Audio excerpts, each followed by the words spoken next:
right, what's up, everybody? We've got a lot of stories for you today. We're going to be talking about the state of microtransactions in the industry with the release of Capcom's Dragon's Dogma 2 and how they don't plan to do anything about it, but it is, in my opinion, ruining the industry. We're going to get into the PSVR 2 from PlayStation. They are putting that on ice and because of their pile up of their stock right now, the stock they have. And then we're going to be talking about Remedy and their continued push to keep their games at their development budgets at a lower cost.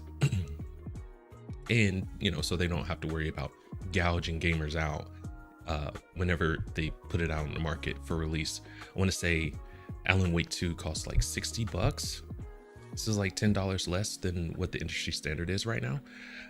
But we got all that and a lot more sprinkled throughout. Let's get to our panel and welcome to the Couch Consumer live stream. All right, that was a little choppy, but we made it through. And we have Panda here. How's it going, guys? He's excited to show up today. No, I'm just kidding. Hey Panda. I might be laying in bed while doing this. I'm just joking. Nice. I'm joking.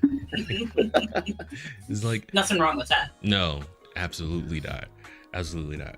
So I wanted to start this out with asking everybody how their week was, but there's a ton of entertainment stuff. Like there's a bunch of live actions coming out, and I've railed against live actions before, but there are a few that I will accept, and that's Gargoyles, live action Gargoyles. I need them to make that. And I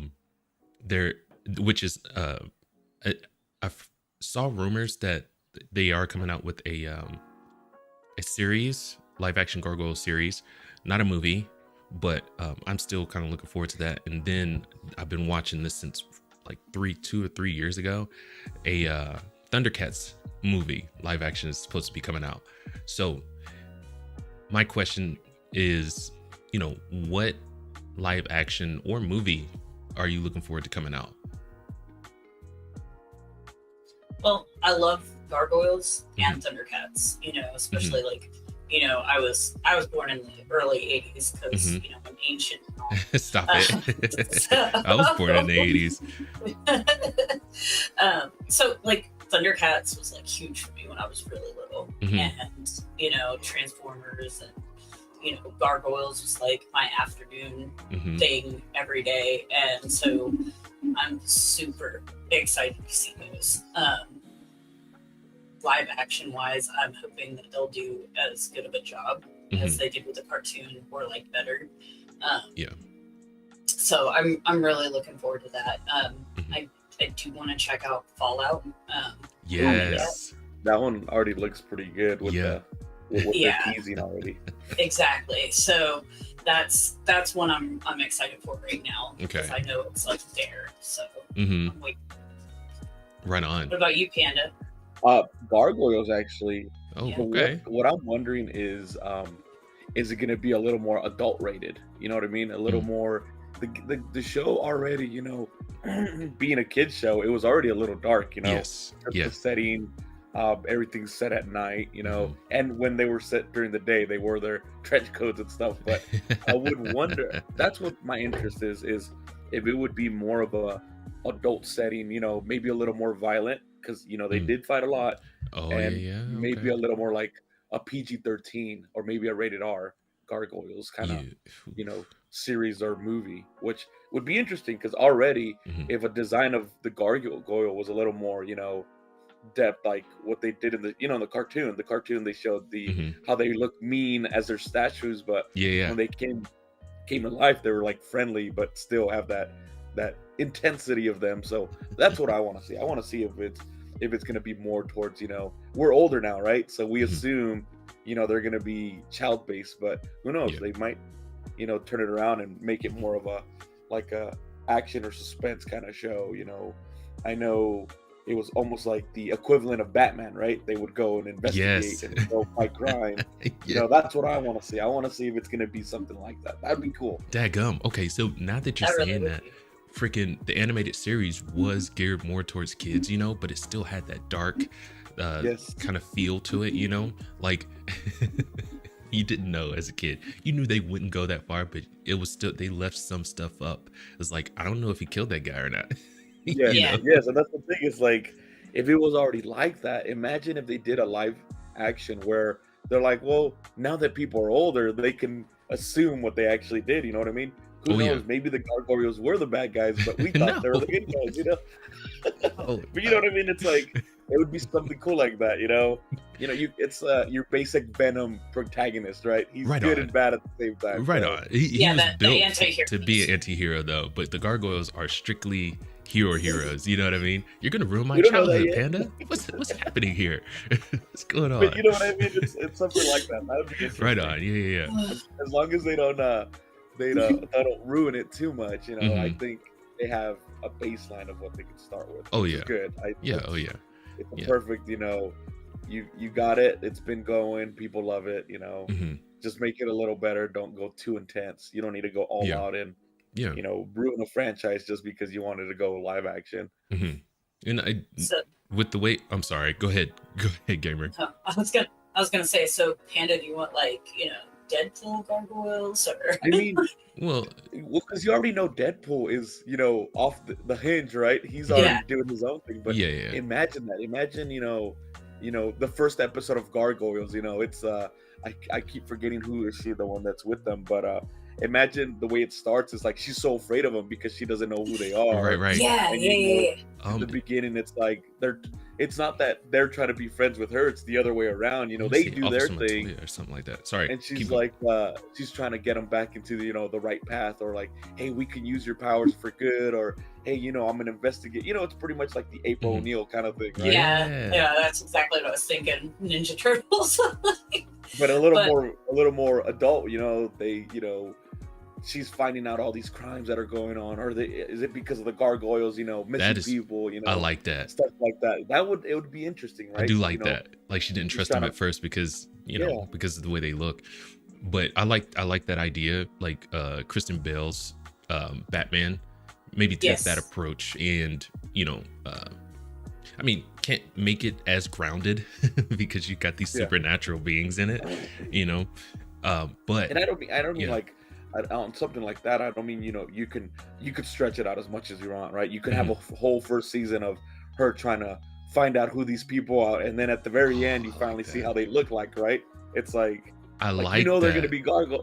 It's Yes. oh man, there's stuff that goes through my mind sometimes when I'm sleeping, but like you could set it up to where you can make a good series almost like a Dragon Ball series, right? You could stretch it out as much as you can, but still make it good. Yeah. So Yeah. I like you know, that. season Oh my one, she's trying to goodness. figure out what's all this. Season two, she finally meets them. Season three, they're finally working together. It's like stuff like that. You know what? I would love a Spawn series like that too. Like all these murders are popping up and two officers are following the clues and they finally meet Spawn in the second season. I'd be interested in that. I like slow burns sometimes. And I think that's right up my alley, honestly. That's cool. You just gotta make it worth it. I want to say you gotta Yeah. know people are interested. Now these days, a lot of people just want to, not the consumers, but producers are trying to rush to do something just because they know they have a title on their hand. Yes. They could easily just take their time on it. Look at Fallout. Fallout's been talked about being a show for years, and finally Amazon pulled the trigger and Mhm. started doing it. You know what I mean? Yeah. So, and And- just based off what I see, it looks interesting. Yeah. And I can't stand that it's getting the backlash that it's getting. But on the other hand, I'm not a big Fallout proponent. I'm not part of that fan base, so I can't, I don't know. Like I can give Avatar: The Last Airbender the live action one. I can dog that all day because I'm a huge fan of the cartoon. But I don't know what Fallout. happened to that. It Mhm. caught me. I was interested, mhm, but I think it goes back to we grew up with it, right? We Mhm. knew what it was. And that's what we're afraid of gargoyles if it happens, right? yeah, You're so into what you saw, what you've seen, Mhm. voices. You're so used to what got me was the voices, right? Yeah. I was expecting to be closer to the the animation, yeah, so that's what Mhm. threw me off. Is I was expecting Prince Zuko to be more of a, tyrant trying to be mad all the time. But when the live action, he was kind of like, oh, I don't see this voice for this guy. And, Uncle Ro, like the same thing. It's like you feel like he's going to have his whole, about his tea and this and that. It's like, oh man, maybe I just expected a little too much than I needed to. But in my opinion, the live action Iroh, he was probably the best in the series. I didn't connect with Aang because it wasn't great acting coming from him. He it looked like he was reading off a paper, I think the way he was delivering it. Too young, maybe. Yes, I want to say. But the thing is, it makes sense, right? Because he was young in the animated series, which is hard, right? If you're trying to stick to it, you have to, get the ages close to what the animation is and stuff like that. But you have to assume, these kids are still, I'm not gonna bag on the actor because he's still learning, but that's what people are gonna expect, right? They're gonna expect, Aang was, strong and powerful when he came out, but he just didn't know. And in the live action, it's like, oh, he doesn't even know he's strong and powerful. What the hell? You know what I mean? It's like, oh, man. He was just a happy-go-lucky kid, and didn't want to be the Avatar. He just wanted to live with his friends. He had friends in all of the nations and everything like that. I did not get that from the live action series. It just didn't feel like the world that I loved. Didn't feel that way. It just didn't feel like it felt like something was missing for sure. But it's one of those missing that you don't know what it is, but it's there. Freaking, there's one more. We talked about the Thundercats live action they're coming with. They're doing a team. Oh my god. Okay, so I totally forgot about this one too.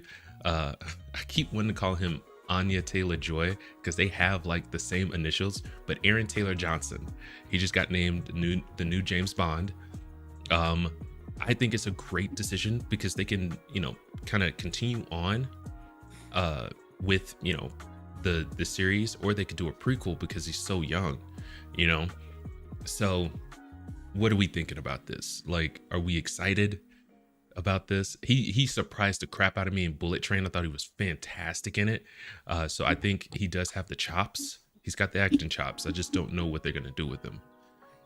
I think it's a really good idea. Like you and I had discussed earlier this week, like what they could be doing is kind of like this reboot where you've got like this younger Bond. Yeah. And he can go for more movies, kind of like, how they did with Sean Connery. Yes. Yeah. But he was already older by then.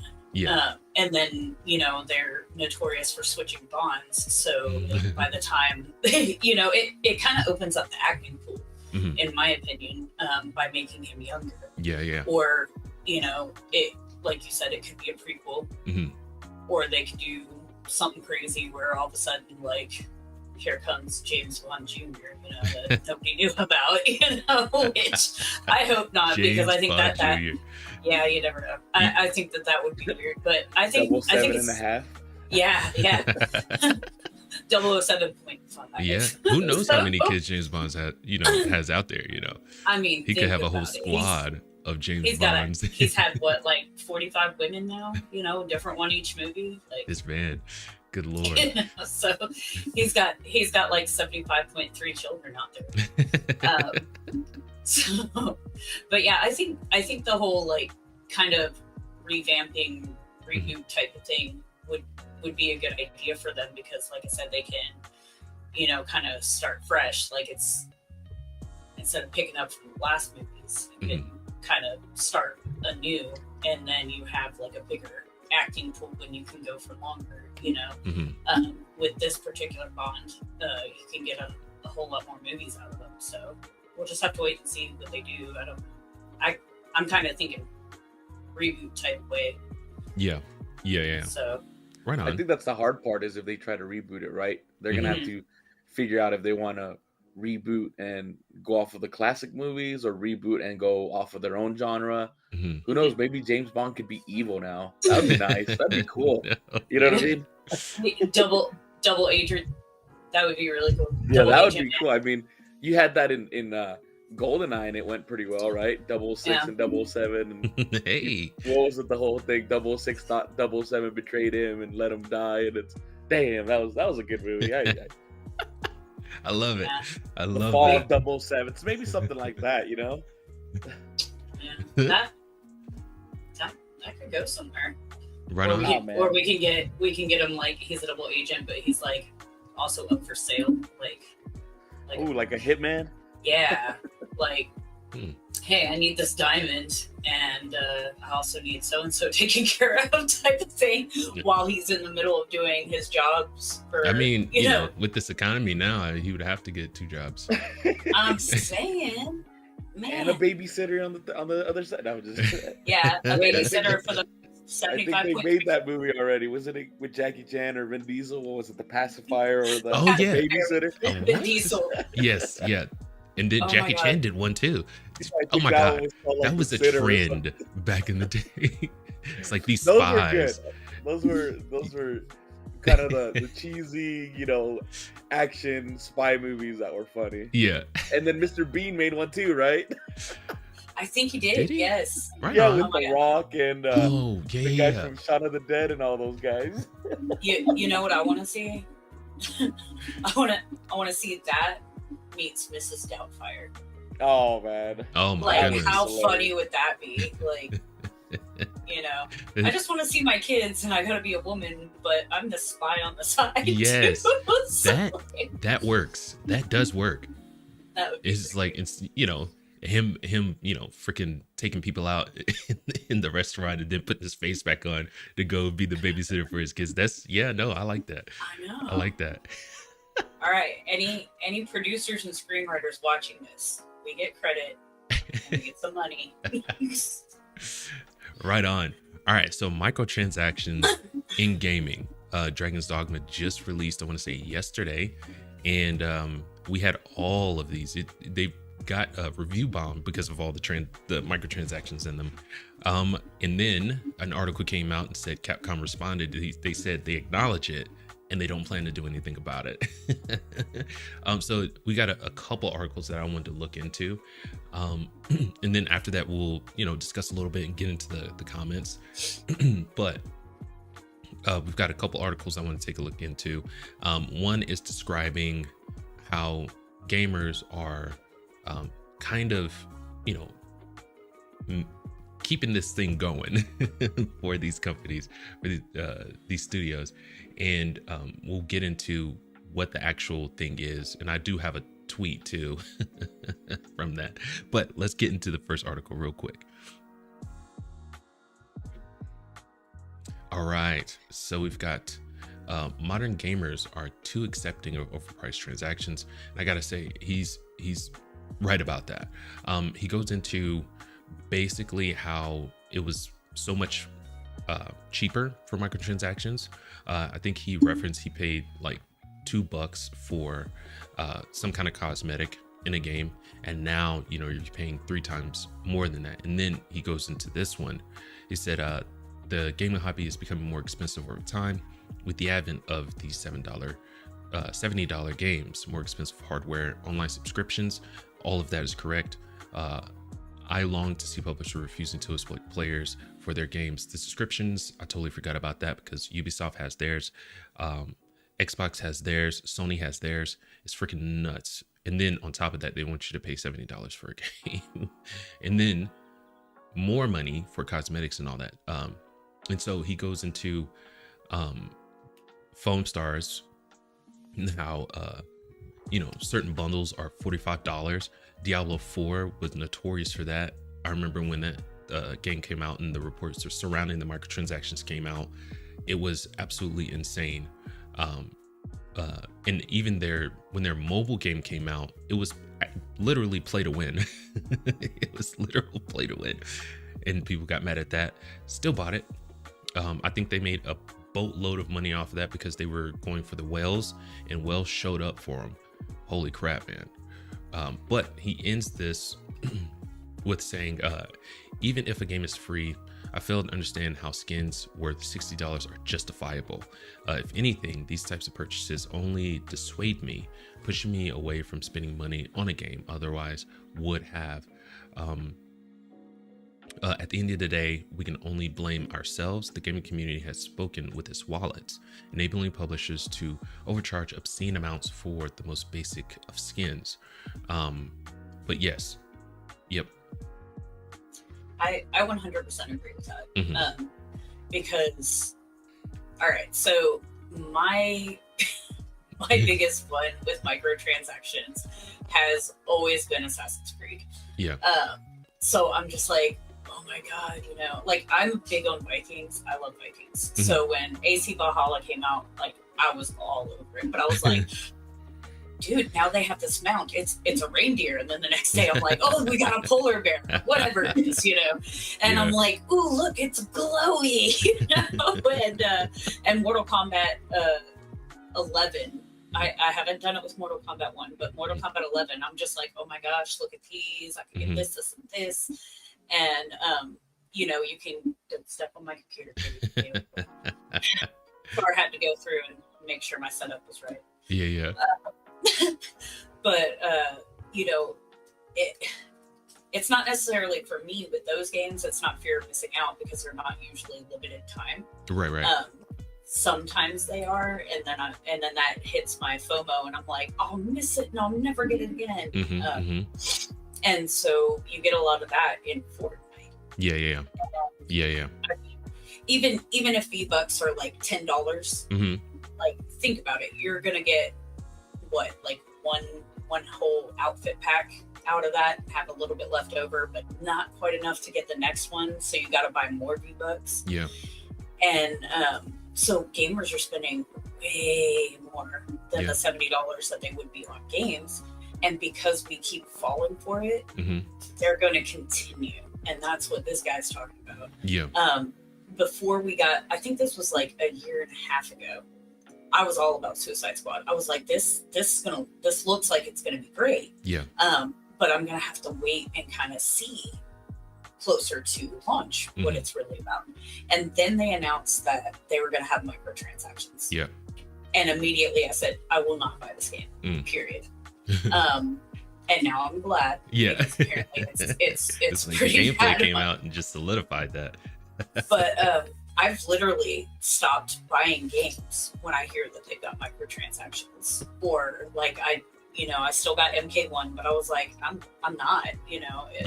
They took away the crypt, so you can't go through and earn certain things, but you can only get certain things with the in-game currency that you earn, and then the rest of it has to be real life money that you spend to get this amount, and that just, it turns me off so bad. Yeah. Because I want to experience more games, not less. And if I'm spending all my money on these microtransactions, I can't. Right.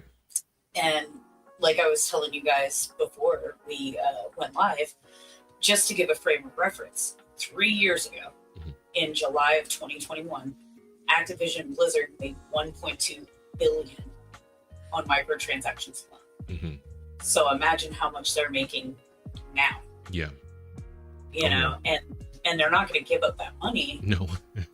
But because we keep doing it, it's just going to get worse. You know, the outfits should be there at launch. The weapons should be there at launch. Like, that's one thing I liked about Horizon Forbidden West and Zero Dawn. Like, you had to grind to find these outfits or buy these outfits or unlock them at specific levels. And it was just awesome. And you would get these weapons.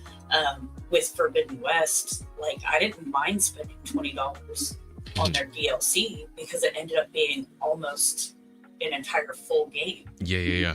You know, and so you're gonna get my sales religiously if the games are like that. If it's microtransactions, not so much. Right on. And just so, like, with that, I think a nice balance is to, if you want to earn it, make it difficult enough where, you know, people have trouble earning it, and if they want to buy it, let them buy it. I think that is the perfect kind of marriage they need to make. Yeah. so that like, everybody feels like it's fair, you know.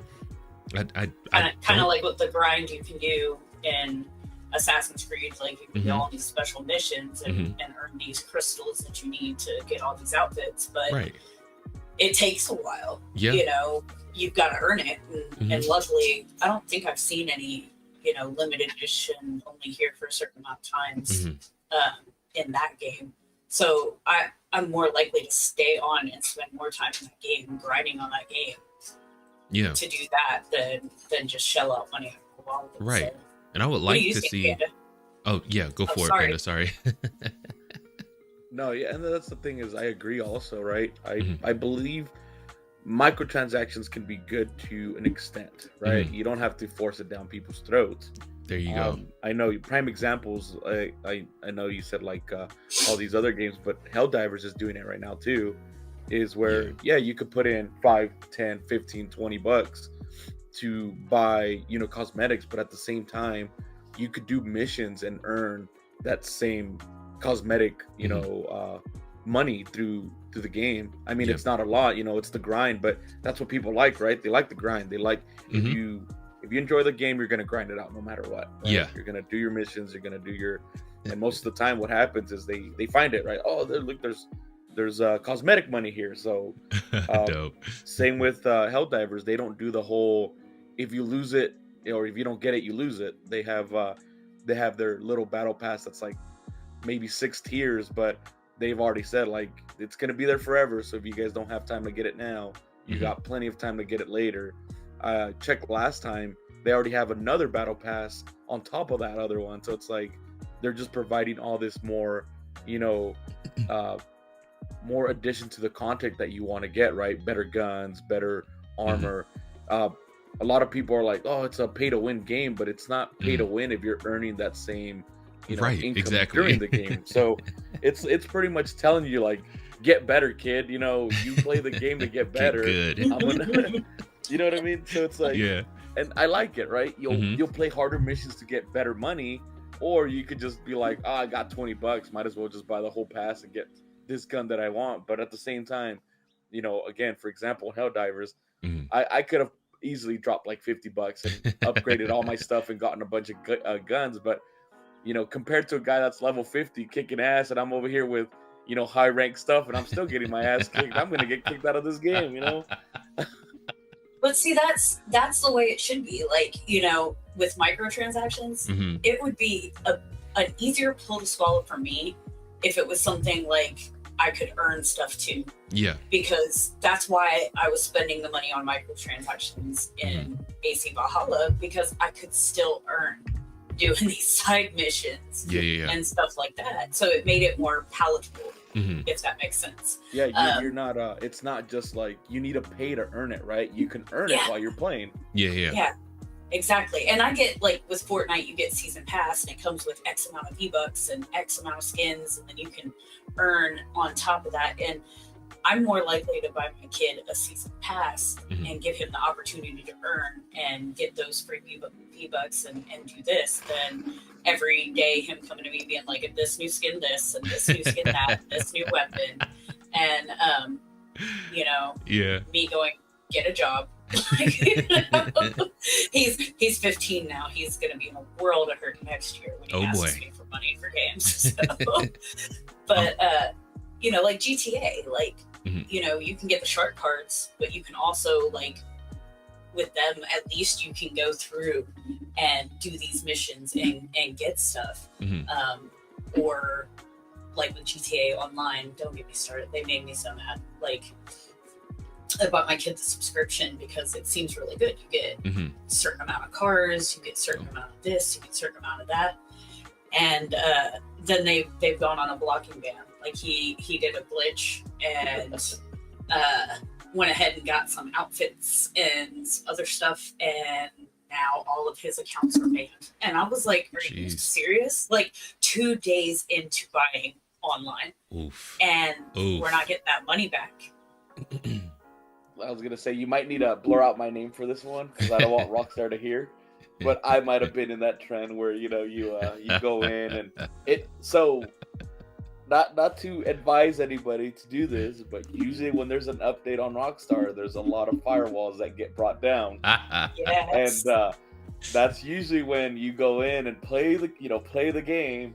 And I would say I was part of a group that did a so-called frozen money glitch, and I became a multi-billionaire in a couple hours. And now it's, what's funny is, if you look at it, GTA is almost like you're an organized criminal in real life. I could only get on that game for about a day before they start catching on that I have too much money, and then I have to get off.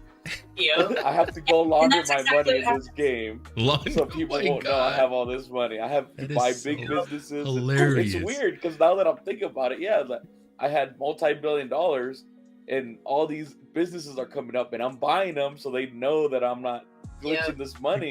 I can't. And then at the same time, I'm just in this game like, damn, I have everything. What else am I gonna do? Oh my god. And I'm probably a bad example, considering that it's my son.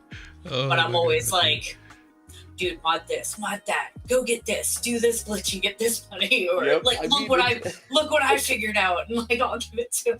I'm such a bad example because I'm just like, let's see if we can do it. But part of that comes back to my cybersecurity education. That is so great. I'm like, let's see if we can break the game. Let's I would say if we can do this man was learning how to be an actual criminal. It's hilarious. I need to launder this money. I'm Italian, so somewhere along the line we've had mafia. I'm just spreading it to the next generation. Right. That's what I'm saying. It's like, hilarious. Is it your fault that you accidentally fell into all this money and now you're being punished for it? Saying, that's the whole thing.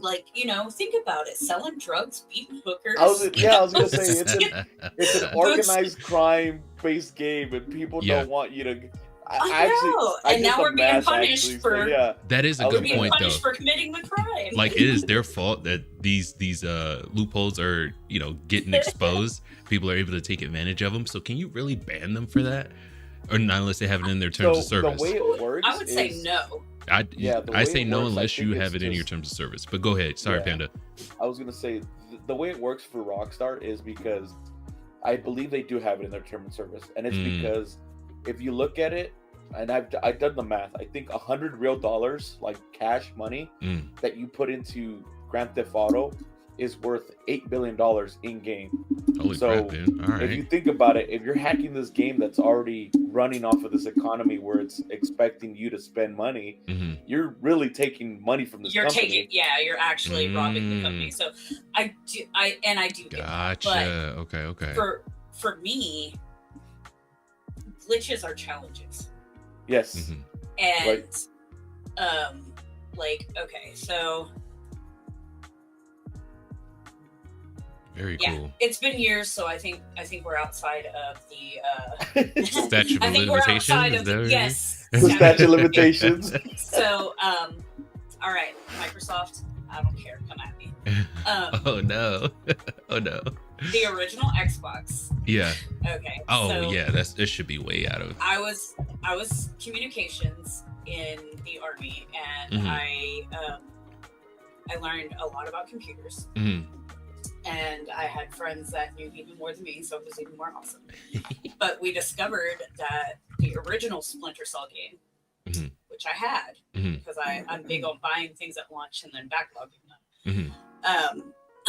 The original Splinter Cell had a Linux exploit in the game on the disc. Okay. And if you knew how, you could exploit that, and you could mod your Xbox on a soft mod. So instead of getting a chip, opening it up, doing it that way, you could use this original Splinter Cell disk and use the Linux on it as an exploit to soft mod your original Xbox, which came back out in 2001. So come at me, bro. So, and that's what me and my friends did. That was a challenge to us. And to this day, I mean, I love the original Xbox because I could be playing Tiger Woods golf, listening to my own soundtrack, doing all sorts of cool stuff. But I can also play Super Mario World. I can play Sonic the Hedgehog and all this other stuff. So to me, it's it's like a challenge. So you kind of jailbroke your Xbox. Exactly. That's crazy. You know, for me, stuff like that was a challenge. Like, I don't do it I haven't done any mods on any of my consoles since then. But that was a particular challenge that I wanted to do because Microsoft had the most powerful console of all time with the original Xbox. Right but on. the potential wasn't there until you unlocked it. Yeah. So for me, that was like the challenge. And just like back in the day, you know, I know y'all have to have it too, but I have pages like this folded up in old cases. Like, I'll open these cases and I'll be like, oh my God, look at these cheat codes, you know? Yes. or like with this, like, you know, this, I got a gamer journal. I make my own notes about all my games. Older games. Yeah. I was gonna say, I think now it's all just muscle memory. I'll pick up a controller, play Grand Theft Auto, and just input it real quick, and if it works, it works. Exactly. And suddenly you're just like, what did I just put in? Oh yeah, I remember this. You kind of go like on autopilot, but I miss those days of the challenge. I miss those days of trying to find codes or trying to find secrets and all this other stuff. If developers could figure out how to do that and like sprinkle in some lower priced microtransactions, I bet you they would make a killing. Right on. For me, it's a challenge, and if I can get something for nothing and then get a little extra for that money, I'm more likely to do it. But if you come out with a game and you're just like, here's my $70 game, and for $20 you can get this, and then you'll get one piece of armor, one axe, one gun, you know, then I'm not gonna do it. Right on. You know? Just real quick, let's get a list. We're gonna look at Twitter real quick. This is the list of microtransactions in the game. So I had to ask. So what's going on with Dragon's Dogma? And we had No Sig. He responded back saying this is what we're looking at. And so Dragon's Dogma Explorer's camping kit, $2. It's and all of this racks up to $41 for everything. That's in some of these stuff. It's like restore, you know, get a restore dead to life. One of these was at least I heard it was talked about. It was a oh my goodness, fast travel. They monetized fast travel. What? Yeah, and it was the explanation from Capcom was that they want people to explore on foot or use a bike to, you know, explore their world. So they made it, you know, a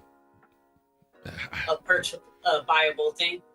Well, yeah. They tried to emphasize, I guess, walking around instead of fast traveling.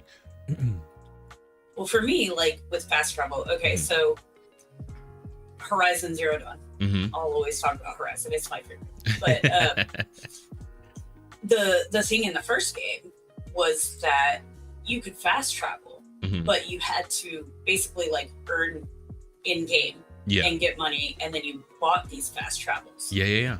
So you had to use them sparingly, and then eventually, as you get closer to the end of the game, you get to like this final destination in the city that you're supposed to be in. And when you're there, there's still so much to do, but you can buy like this unlimited fast travel pack. Very cool.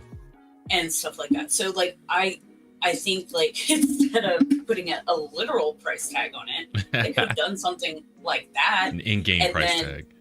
Yes, it's like, come on, man. Yeah, I was gonna say, after looking at this, I would say like the first 8 looks like pre-order edition stuff. You know what I mean? Yeah. But yeah, like the rest, like for the fast travel, I get it.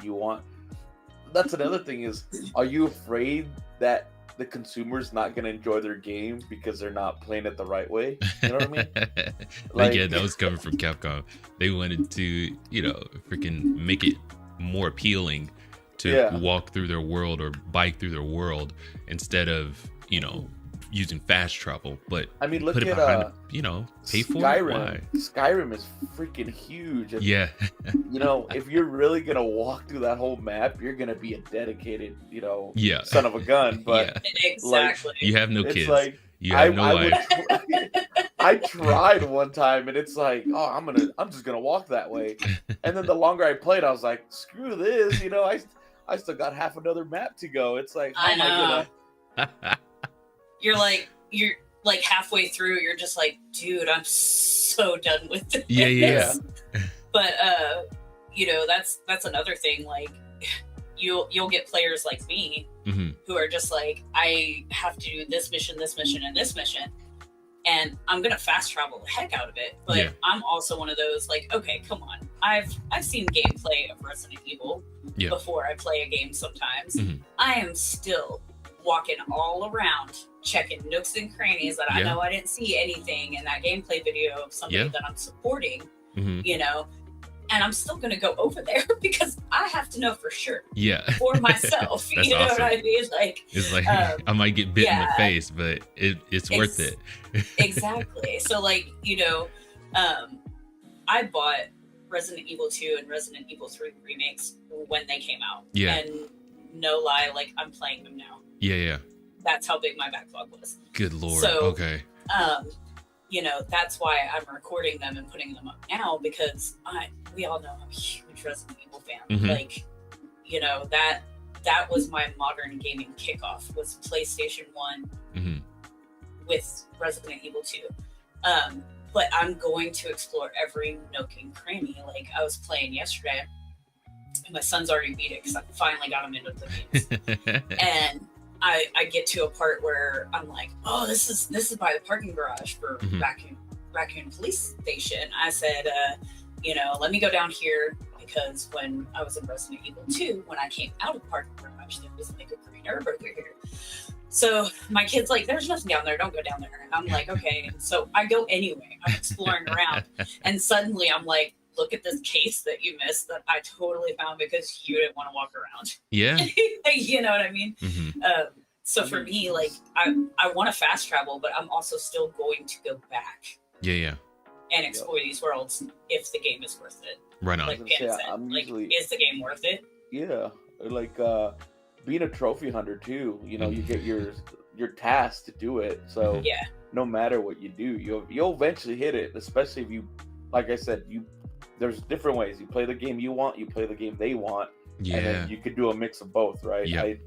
I play the game, get my feel of it, and then I'm like, you know what? I'm gonna start getting some trophies. Look at my list of accomplishments that I gotta do.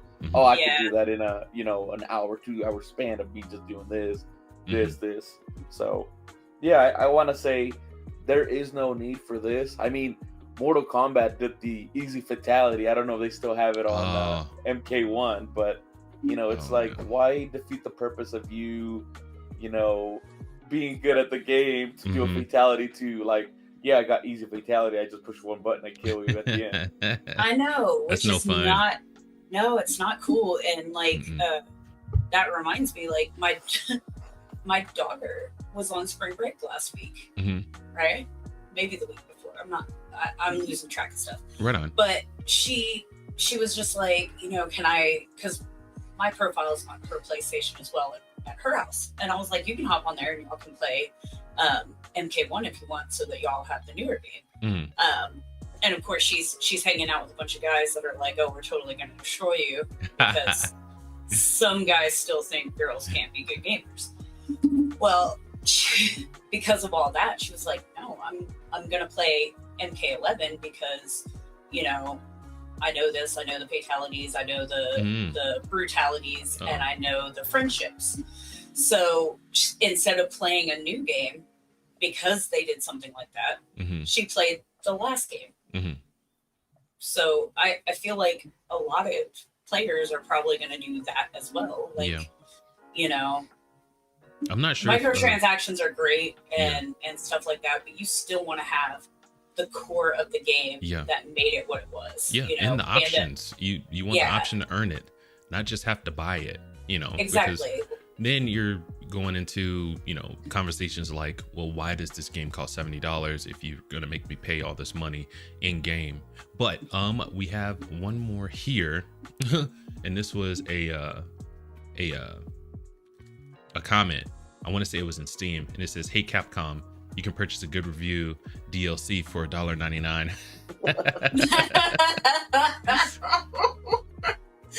That was a good one. Yeah. I thought it was hilarious. But yeah, freaking final thoughts on that one.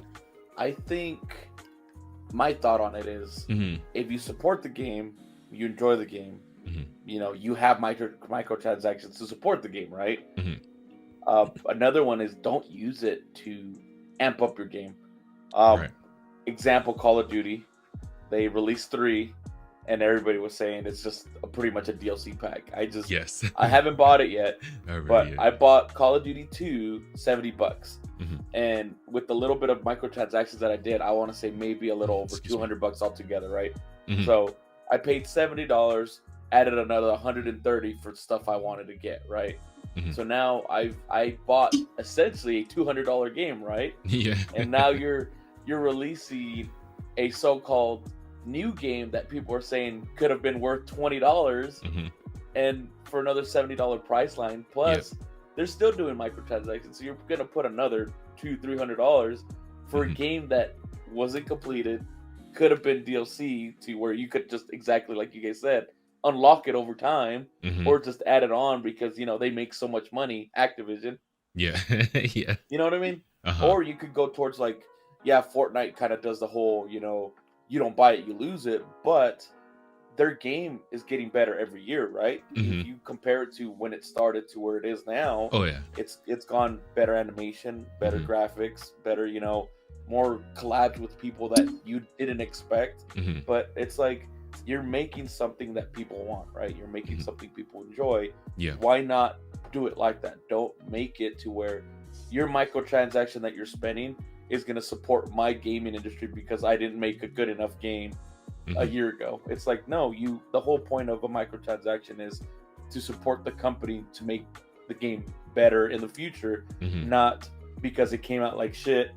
I want to say a prime example was Battlefront, Star Wars Battlefront, the new one that just came out, where it was behind a paywall, where the game was decent, but it wasn't top tier. Yeah. But they were saying that the microtransactions was supposed to make it better. It's like, no, like you lock Darth Vader behind a $200 paywall, or I have to grind 3,000 hours to unlock him. It's like, that's not the way to do it. It's no. Like, it's like, if you're do it the right way, don't do it to where you want money. But companies are companies, or it's always the easy buck, right? If they could make $200 off one skin and then make a shitty game, it's gonna happen.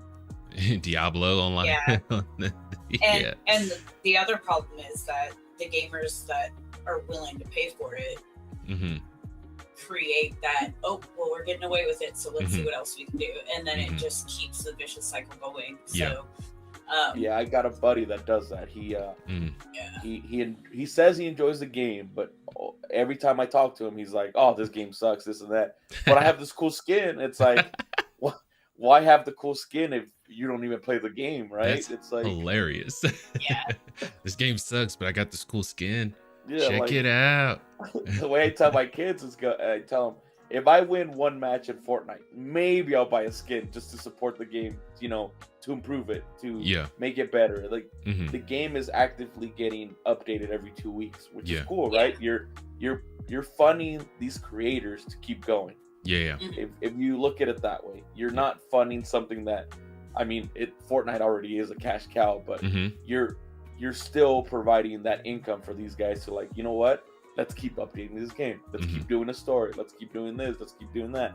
Hey, we got money. Let's go ahead and put One Piece. Let's put Naruto. Let's put, all these characters that they're funding for all these companies to join on, making them bigger, right? They put Alan Wake. I didn't know who Alan Wake was. I played Fortnite. I was like, all right, let me look this guy up. Oh man, now people are playing Alan Wake 1, Alan Wake 2. They slowly branch out some way But again, at the same time, it's you're using these small microtransactions to spread the word and not hide it, right? You can easily go the Call of Duty way, and it's more money for us because we want it, or you could do the it's more money for us so we could distribute it along everybody. Yeah. And to your point, Panda, I don't want the challenge to be insurmountable to be able to get the skin or the upgrade or whatever. I want it to be challenging, not insurmountable. So it's turning people away from actually playing through the game to grind and get it, and just vying for paying for it. Making the microtransaction more appealing. Give it an even keel. Somebody who doesn't feel like they want to can buy it. Someone who feels like they want to will buy it. You know what I mean? But with that, all that being said, go for it, Panda. Sorry. I was gonna add on to that, right? You're playing, for example, Dragon's Dogma. I know it's gonna be online for co-op, but you're paying to enjoy the game, to enjoy the story. You're not paying to level up and go through the whole game. It goes back to, I'd rather glitch the game to hide my level up and then enjoy the game, as a high-ranking officer, one-shotting everybody. But at the same time, I'm still enjoying the game. You know what I mean? I didn't spend $300 to have this mystical armor of no death. You know what I mean? At least I earned my armor by glitching. I jacked it from that guy, but I'm still playing the game. You know what I mean? Right on. Yeah, for real. And I can understand what you're saying about Fortnite. Like, I don't mind giving a kid money for V-Bucks per se. If he goes overboard with it, he'll be like, I want all the things. But for me, hilarious. Buying the season pass, it helps because he gets V-Bucks, he gets this and that, and it encourages him to play. And it's helping develop it, maintain it, keeping it online, keeping special events like concerts in the game coming. And I stuff think that's like super that. cool. And like Panda said, it's bringing attention to other games, which is opening up other companies for more opportunity. And we'll be talking about Remedy later on too. Yeah, so I love that. That doesn't bother me. It's the getting a half-finished game, and instead of being able to earn things in game, I have to spend a ton of money in order to get it. That's what bothers me, It brings up that meme. I don't know if you guys seen it, where it's like the guy's walking through the game and it's like, pay $25 to unlock this area, and it's like, no, we don't want that. Yeah, exactly. So, and that's what I'm afraid is going to happen. The more people are just like, oh yeah, $25 for this, yeah, sure. I spent $70 to buy this game, and then you're going to give me this. Oh, well, you can unlock this area for $25.99, and you'll get this, and this. No, thank you. Right on. Just finish the game and then release it. All right, let's get into the comments real quick. Just so everyone knows, we've got Gamer and Panda. How to get a hold of them? Lower third. Take a look at that and visit their YouTubes and their X's. They're on both of those platforms. Show them some love. All right, so we got Lord Beerus in here. Oh gosh. Yeah. We got Fox King, Gamer King, and Panda Strong. Right on. I the only reason I said oh gosh is because I thought I had cut it off somewhere. I was like, oh no. It's taking a left turn again. But no. Lord Beerus again. If anything is involving gargoyles, then Gamer Geek is the otaku that knows everything gargoyles. Right on. I love that show. It is amazing. I grew up with that show, and I think I did a video on why it failed, and it was because of the OJ trial that was going on at the time, and it was kind of Disney's redheaded stepchild because it was dark for kids, and so, but what really killed it was Power Rangers and the OJ Simpson trial that was going on. So that it took eyes off of the show, and they just weren't able to recover. I was like, what, maybe like 11 or 12 when OJ happened. Maybe I could have been younger or older. I don't know. But Yeah. I was at my grandparents' house for the summer, and I swear, like, that's all I watched Yeah. was the OJ trial, because my grandma was like, "No, we're watching it. We need to know what happens." And That's I'm like, "Why hilarious. though?" Like, you know. Yeah. So, I mean, yeah, I didn't get to watch anything. I had to watch the trial. I'm sorry. Lord Beerus again. The 1980s Thundercats is goated. Not the reboots the Cartoon Network did. Thundercats. Ho! Sword of Omens. Give me sight beyond sight. Yes. So, okay. What was that one? It was the goofy looking one. The goofy looking reboot that they did. They did have a really crazy looking one, but I can't remember the name of it. I think it was Thundercats Ho. They tried to do like a variation of Teen Titans Go, but for Thundercats. Now, Teen Titans Go was awesome. Thundercats Ho, not so much. But I did like they tried to do a grittier kind of reboot to it, and I liked that. I want to say it came out in 2011, if I'm not mistaken, and I liked it. It got canceled while we were going through it, but I kind of liked that one. It was pretty good. But like you said, the 1980s one is goated. That one is goated. Yes. Mm-hmm. Yes, very much so. Like that was awesome. Oh yeah. If I see like a reboot or anything like that, I don't even like to look at the characters, and I'm not even gonna check it out. So yeah. It gets pretty. Keep that in mind, whoever remakes Thundercats.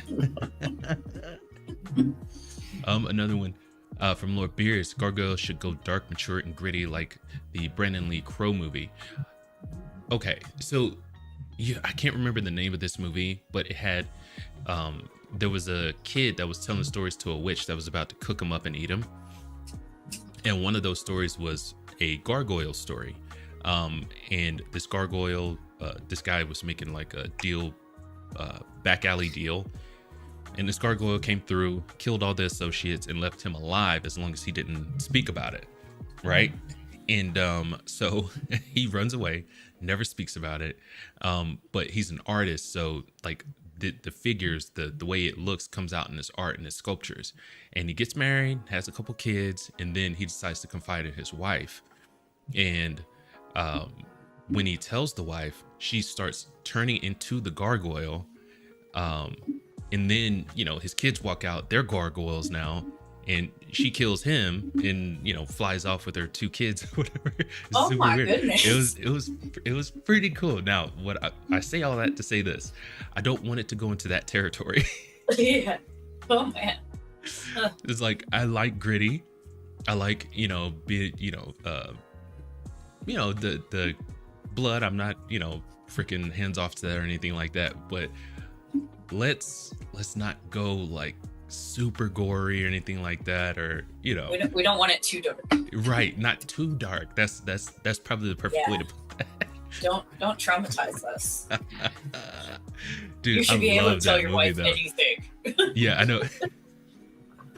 She's like, I just married you to see, and you failed. Yeah, yeah. All these years, they were married for years, and he finally confided in her, and hey, it's like, yeah, I'm gonna make you pay for that.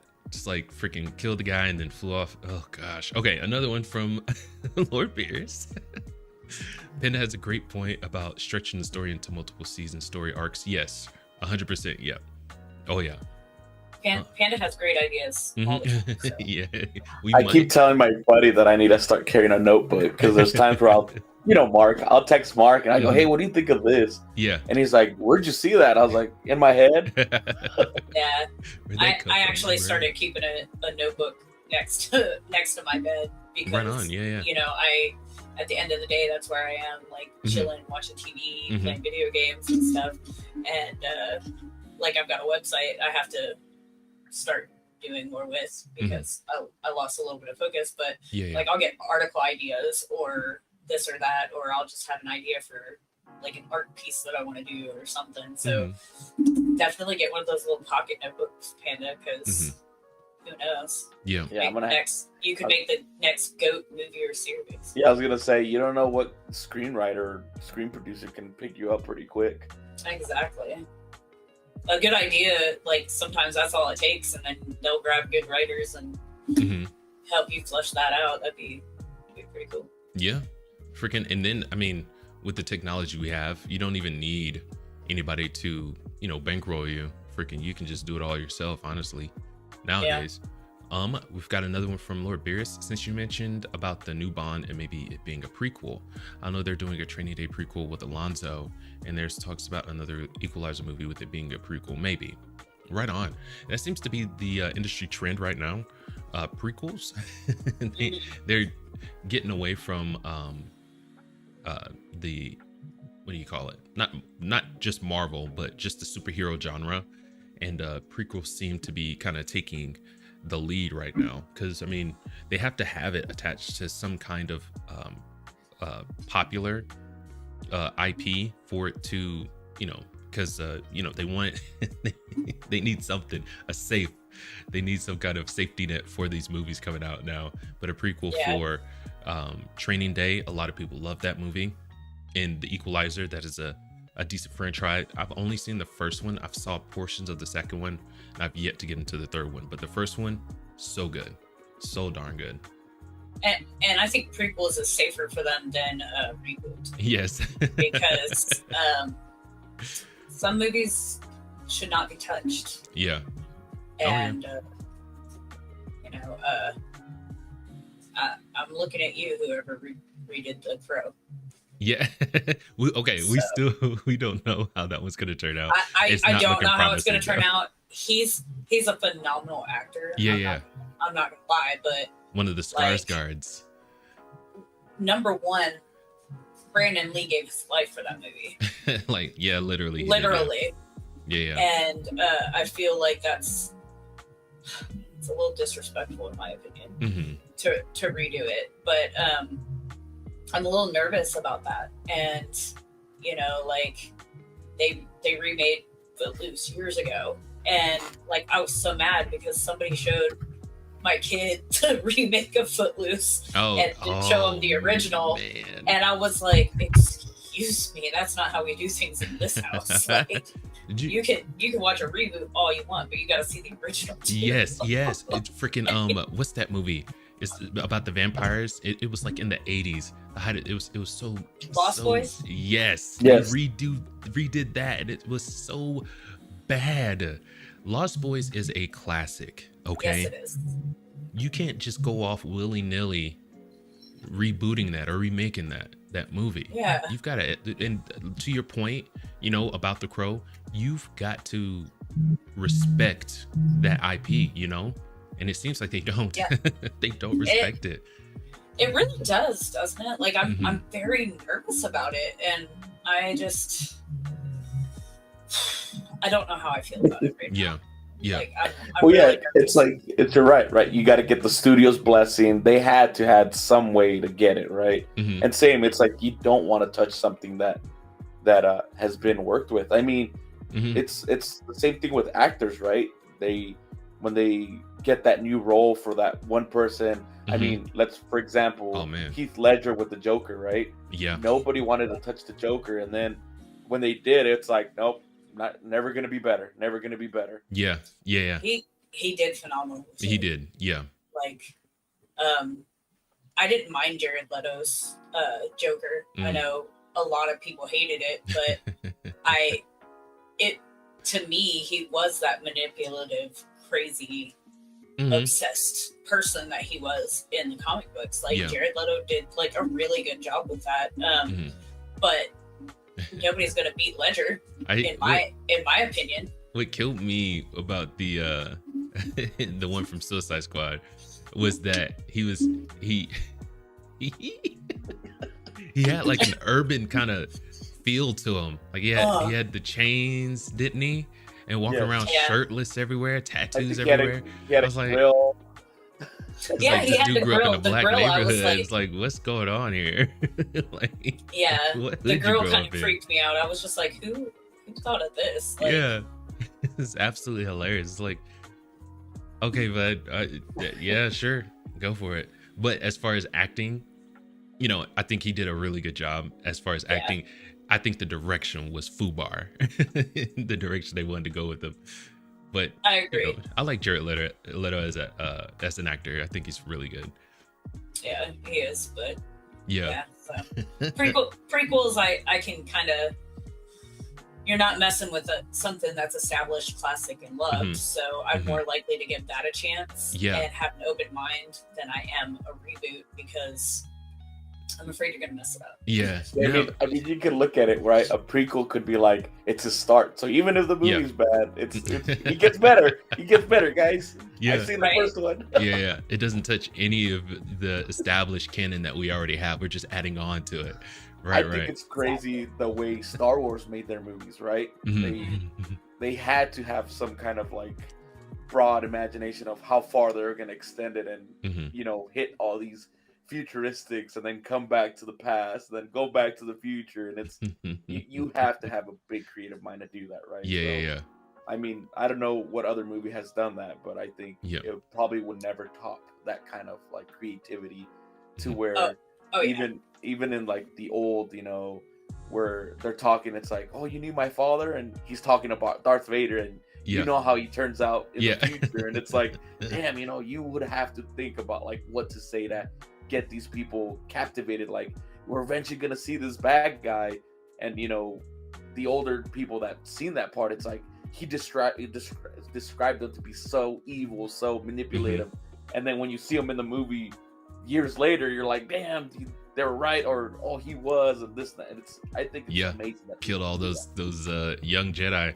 That definitely oh my God, established. That one got me. Yeah, that definitely establishes this man is pure evil, pure evil.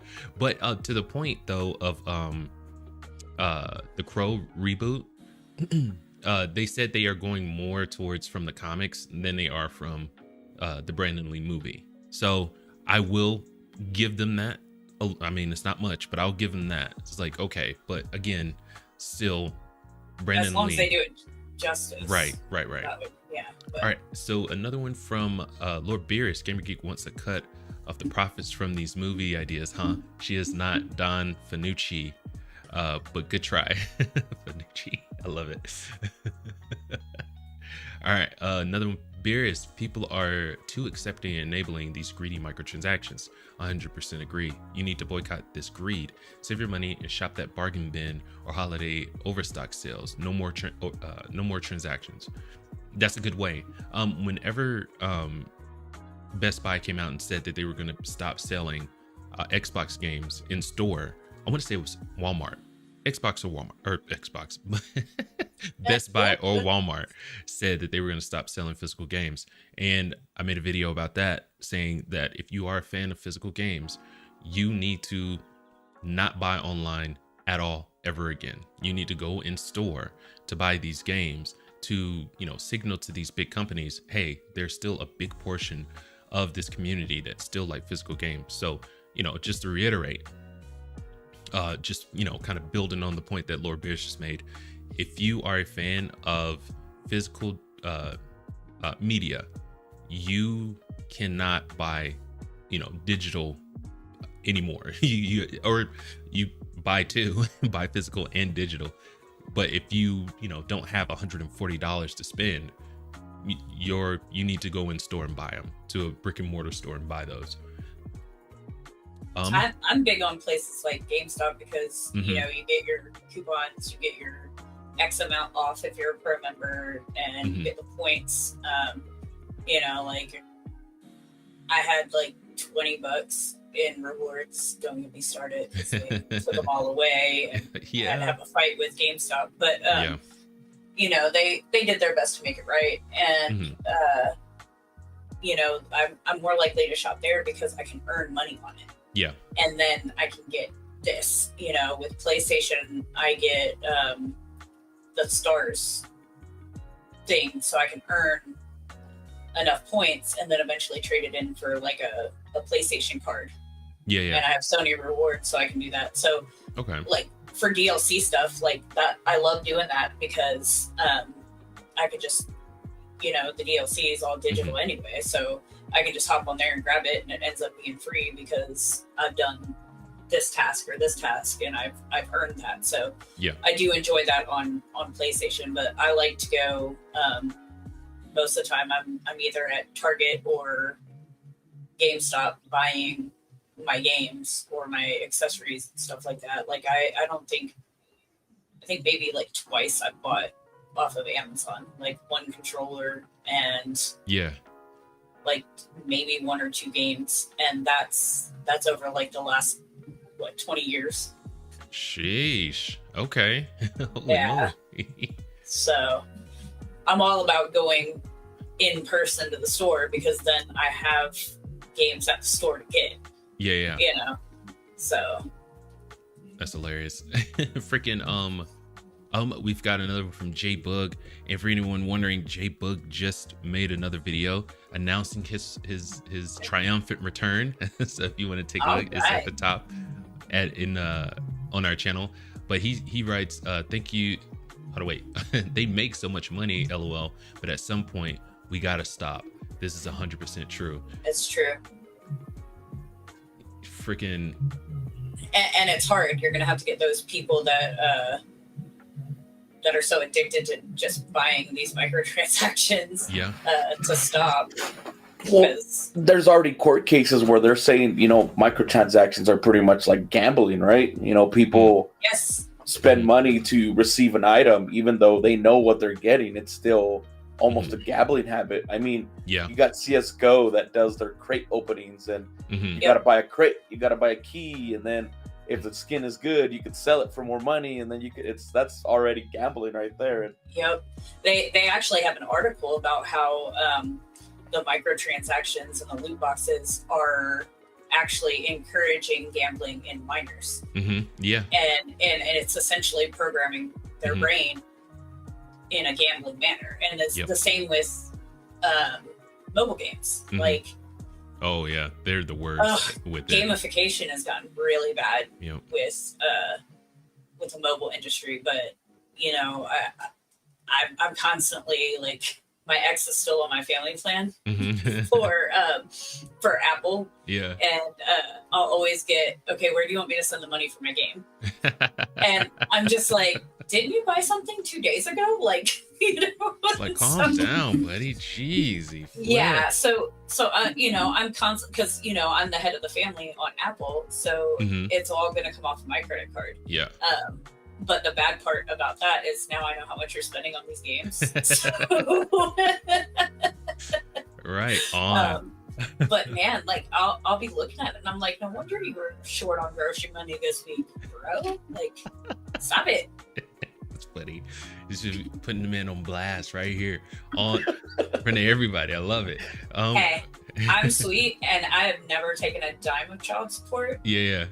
So I'm gonna put you on blast for your gaming habits. Right. You would do the same to me. All right, another from Lord Beers. I'm calling it now. This continual greed will lead to consumers getting angry and companies getting greedier, and boom, we will get another game industry crash, or at minimum, we will get a strike. I think a strike's gonna come quicker. Oh yeah, but the especially industry crash. All the layoffs. Yeah, I think it's inevitable for the industry crash though. They don't seem to be changing directions in the way that they're going. They're going to lead to an industry crash. I think the massive amounts of layoffs that we're seeing is only the tip of the iceberg, especially since they're spending so much money on AAA games. There are, industries, there are studios that are, have a modest amount that they're spending to make games, good games. But like, the industry leaders, they are, freaking Warner Bros. Spending $250 or more on Suicide Squad, freaking Spider-Man $350, and with the information that we had that Sony, they are making a massive amount of money from these games, but they also have a massive amount of overhead, so they're making minimal profit from the amount that they're spending. So something's got to give with the industry. And I don't think they're going to make the changes fast enough, So I think an industry crash is coming. But go ahead. Sorry. I was going to say I absolutely agree, because you see that the same mistakes are still being made. Yeah. the let's hurry up and buy this studio so that this company can't do it. The console wars are killing gaming. Yeah. At this point, Nintendo's just over there like, I'm still doing my own thing, bro. I don't care what. Like we've got enough, and we have like 30-year-old established franchises. So y'all do your thing over there, but we're good. But it just seems like, you know, and I'm not trashing Xbox, but Xbox has been like barely treading water this whole time, trying not to drown. Yes. You know, I hate to say they made zero profit on the original Xbox. Oof. Like Bill Gates ate that loss himself. But he was determined to come up with something better and continue and break into the gaming market, and then came to 360. Well, one, my kid was an infant, so I couldn't really play. And two, the red ring of death pissed me off. And so even though I was able to open it up, you know, take the chip off and do some magic and make it better, like I was still that irritated that I sold it. And then I was ready for Xbox One. And when I found out you had to have internet constantly, I was just like, I'm just going PlayStation for now. Like, you know, it's cool. Like I can say, hey, Xbox, turn on my TV and my surround sound and all this other stuff. Like, great, but you know, I also have remotes. That whole generation of console is fascinating to see, like the, you know, what they did right and what they did wrong. You know, it was absolutely fascinating. It was super cool. Well, I mean, we have an Xbox One now, but at launch, I didn't get an Xbox One. I went PlayStation 4. Right on. You know, because I don't like the fact that you basically almost always had to have an internet connection of some sort or something. You know, I don't play a lot of online games. I have PlayStation Plus because I want to, because of the discounts, because of the perks, because of the free online games that I can try. You know, or digital games really that I can try. So that's why I have PlayStation Plus, not so that I can hop on and game with people. You know, but with most of it, Xbox stuff, you pretty much have to have an Xbox Live for like anything. You know, and I didn't like that, so I always go PlayStation. Right on. Freaking we got another one from J Bug. Nah, I don't see that happening yet. I think he's responding to Lord Beerus. We have too many little kids playing big games that can ask their parents to buy everything. Well, with the market that we're in, as far as, you know, the disposable income that the parents have, the answer is going to be no a lot of that time. So more often than not, right? So it's I guess it's not a one tier kind of it has multiple angles to this, you know. So yeah, kids are the ones that are basically keeping Epic afloat at this point. I mean, afloat. I mean, they're making tons of money, but you know, if a kid has to go and ask for a skin, you know, from his parents or her parents, freaking the answer is going to be no, because they got to buy eggs for $6. You know what I mean? So we got to take a look at the, you know, not just the gaming industry, but how people are doing, how gamers are doing overall. If they have to pay more money for utilities, the money that they're going to have for, I guess, you know, the creature comfort stuff is going to go down, you know. So while so while I think J Bug is his head's in the right place on that, I do think because of the more money we have to pay for groceries and utilities, things that we need to survive, I think that's it's going to bring on a crash of the gaming industry a lot sooner. Couple that with the amount that they're paying to make these AAA games, you know. Yeah, like for me, 3 years ago, I was more likely to buy Tristan like Game Pass and V-Bucks and all this other stuff a lot more often, because well, one, like I'm a disabled veteran and I don't work anymore. Right. But at that point, I was still able to without like a whole lot of pain and all the other stuff. Yeah. But right now, I've really got to watch it. Like I'm on a fixed income. Yeah. So I don't have the overtime coming in every once in a while or a bonus or anything else anymore. Right. So there's also the $6 for eggs, the $6.50 for milk. Yes. Like I'm about to boycott that. Like I will drink soda. Like I will pour orange juice in my cereal. Like it's insane. That's like worse than water. It really is. Like, I'm just trying to make the point about how bad it is. No, I know. Expensive. I really wouldn't do that, guys, unless y'all, like pay me microtransactions. Yeah, or like back in the day, you eat your cereal with a fork instead of a spoon. You know what I mean? Sometimes I still have to do that. Right, I'm a 15-year-old that doesn't know how to put the spoons back in the. Yeah, I was gonna say, I think I still do that now. Yeah, man. But yeah, so nowadays we're a lot less likely as parents to do our own microtransaction or just let our kids have it. But then you've got those other ones that are letting the video games raise their children. And they're just like, well, it's going to keep you out of the way, and we're making a decent amount of money, so I'm just going to keep giving you this. So I see where he's coming from. Yeah. So. And we've got another one from J-Book, but I do see the strike happening as well. But not the. I think he meant the crash. Oh yeah, he went on to say I meant not the crash. Okay, right on. And then. I'm just making sure I didn't miss anything. The glitch was great, yes. J-Book says, me too, that glitch was great. Oh,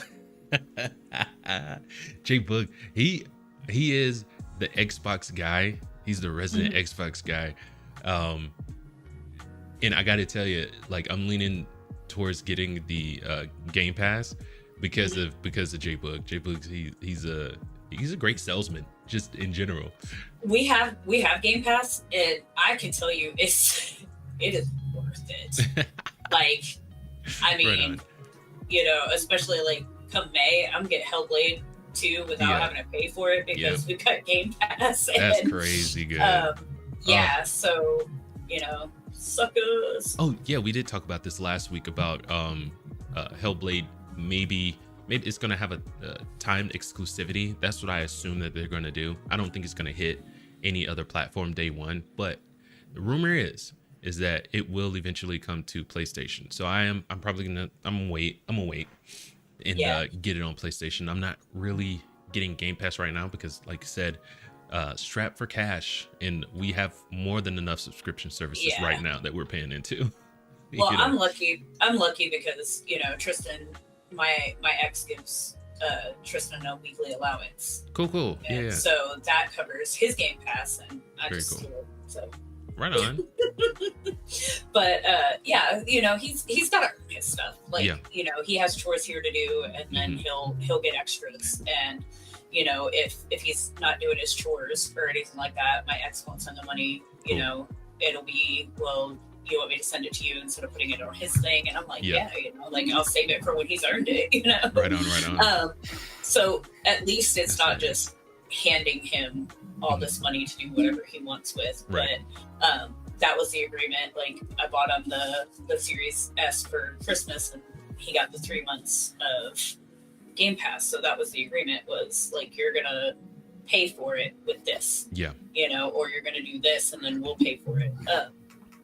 So that's how that went. But even if I bought it on disc or digital or whatever, like, I would still get the PlayStation version. Cool.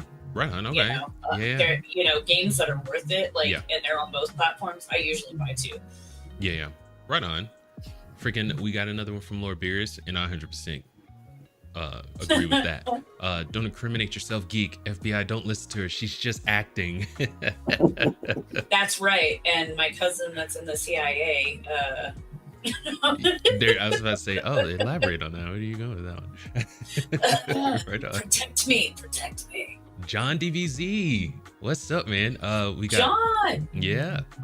With Elden Ring and Gate 3, the Dragon Dogma 2 will be hit hard by people saying this. is not that good, and then ask what is really new or different to any other game to make it unique. Yes, and yes, they do have a high bar to get over, because Baldur's Gate, they stood firm. They are the industry standard now. Well, not industry standard, but they are the cool kids in the industry. Yes. Because they did so good. Day one, not broken game. Yeah. And I'm pretty sure they didn't have any microtransactions in their game. As far as I know, I haven't seen anyone. That I don't know about, but they've got such a good enchanting world. Like, it's still so relevant now as it was on launch and gaining popularity. Yep. I think the only bad thing that I heard from them is that they're not going to make a Baldur's Gate 4. Right. I think it's because a lot of that, not a lot, but because they're using Hasbro characters or the Hasbro world, they have to give money to Hasbro, so they're gonna, cut their losses with that. As far as like the news that's been coming out on that, which I can get. It's just sad for like players that get so invested in a franchise and stuff like that for it to suddenly go away. Kind of like they're talking about The Last of Us will probably have a third one, and that type of game I don't think you can really continue too far with. No, because of the specific people. Yeah. But like, for something like Baldur's Gate and everything, like there's so much material and it can keep going. That's so right. It just gets kind of sad, that players aren't going to get to enjoy anything after this. Yeah. So 100%. Another one from Lord Beers. Gamer Geek is like a gaming version of Velma Dinkley. Jinkies, she smells a clue. That's good stuff. Velma? It's really? the glasses. It's the glasses that sells it, There you go. Really? Oh no, where are my glasses? Okay. It's because I'm a nerd, huh? Yeah. And I've got glasses. I'm gonna have to wear a turtleneck next week. Orange. Make sure it's orange though. It's gotta be orange. All right, J-Bug. Let's see what I can do. Wait, Dragon's Dogma will be co-op online in the future? I think that one's for you, Panda. It might be. They've been talking about it since Dragon's Dogma 1, but right on. I don't know. I think they'll just say it for now, and then who knows? Like that's what I was expecting for Dragon Dogma 1 to be co-op online, but it never happened. So who knows? Maybe they have the resources now, or who knows? Maybe all these microtransactions that they have will help them out. Right on. Another one from John DBZ. When games ask for you to pay for anything, it's okay if the company is small, but things like Diablo and South Park, I'm like, no thanks. Why the heck should I pay 30 for a hat and 40 for dumb outfits? 100%. And yes, like if like Stray, if they came out with different color casts and things like that, I would definitely pay for that, because it was a small it was kind of an indie game, you know what I mean? It was an indie game. Yeah. It was actually, I can't remember if it was like started as like a school project type thing or not. It was two devs that wanted to make a game about their cats. I think they own cat people, and they made a cat game. Yeah. Well, like straight up, that's like cozy game meets challenge. Yeah. Straight up. And it's one of my favorite games of all time. I mean, you're a cat I get person. to go. Yeah, well, I get to go and like person. scratch on stuff like a cat would, and I get to rub up against things and purr, and then I get to fight these, as a cat, I get to fight these little robot things. Like that's pretty awesome. Right on. But the cool thing about them is that they also took those profits and put them to shelters. Very cool. Yeah. So that it can help animals, and that was like mad respect. Like I think I bought like 2 copies of Stray. Dang. And yes. And FYI, you can change the color of the cats. Oh, right on. Okay. For free. I haven't played. Well, if they lock that behind a paywall, I wouldn't mind playing it. But I wouldn't either, because I don't see them being like, okay, well, you can get a black cat for the low price of $6.99, and then you can get this calico for $8.99. Like I feel like they'd be like, here's a skin pack for $3.99. Yeah. Or $2.99. And Stray is actually on my backlog. I gotta get that game. I haven't been. I want to play it. It's worth it. Right on. It's worth it. It's actually really cool. It's like this futuristic, steampunk like setting. Yeah. You know, and you know, because it starts out and you're in your pack, and then you end up in this world below. Yeah. That you didn't know was there, and you'll have to kind of like maneuver and collect and fight your way through as this cat, and it's really cool. Okay. So. Yeah, no, I'm going to get that game. It's just I haven't been able to. It's got a lot. The Alan Wake, freaking Prince of Persia, Spider-Man 2. Yes. I'm playing through that one right now. Yes. It's just so much I gotta get through. We've got about 4 more, including this one from John DBZ. We'll get through those and then we'll get into our next article. John DBZ, if it was a big DLC like Cult of the Lamb and God of War, then I'm fine with that. Just don't ask me to pay for dumb stuff. And what I love is that God of War, the DLC for that was free. you know? That was our Christmas present from Sony and Santa Monica. So. Yeah, and I thought it was fantastic. It kind of came full circle with Kratos' past and him moving on with the future that he has in the Norse realm. I thought that was fantastic. I thought it was great because he's no longer the angry youngster that he was. He's trying to reconcile his past, and I thought they did it in a very heartfelt way. Freaking, it almost brought me to tears. It was that good. Yeah. And then we have J-Bug. The reboot of Matilda was terrible. Okay. They did a reboot of Matilda? They did, and my kids love it. My kids love that movie. I thought it was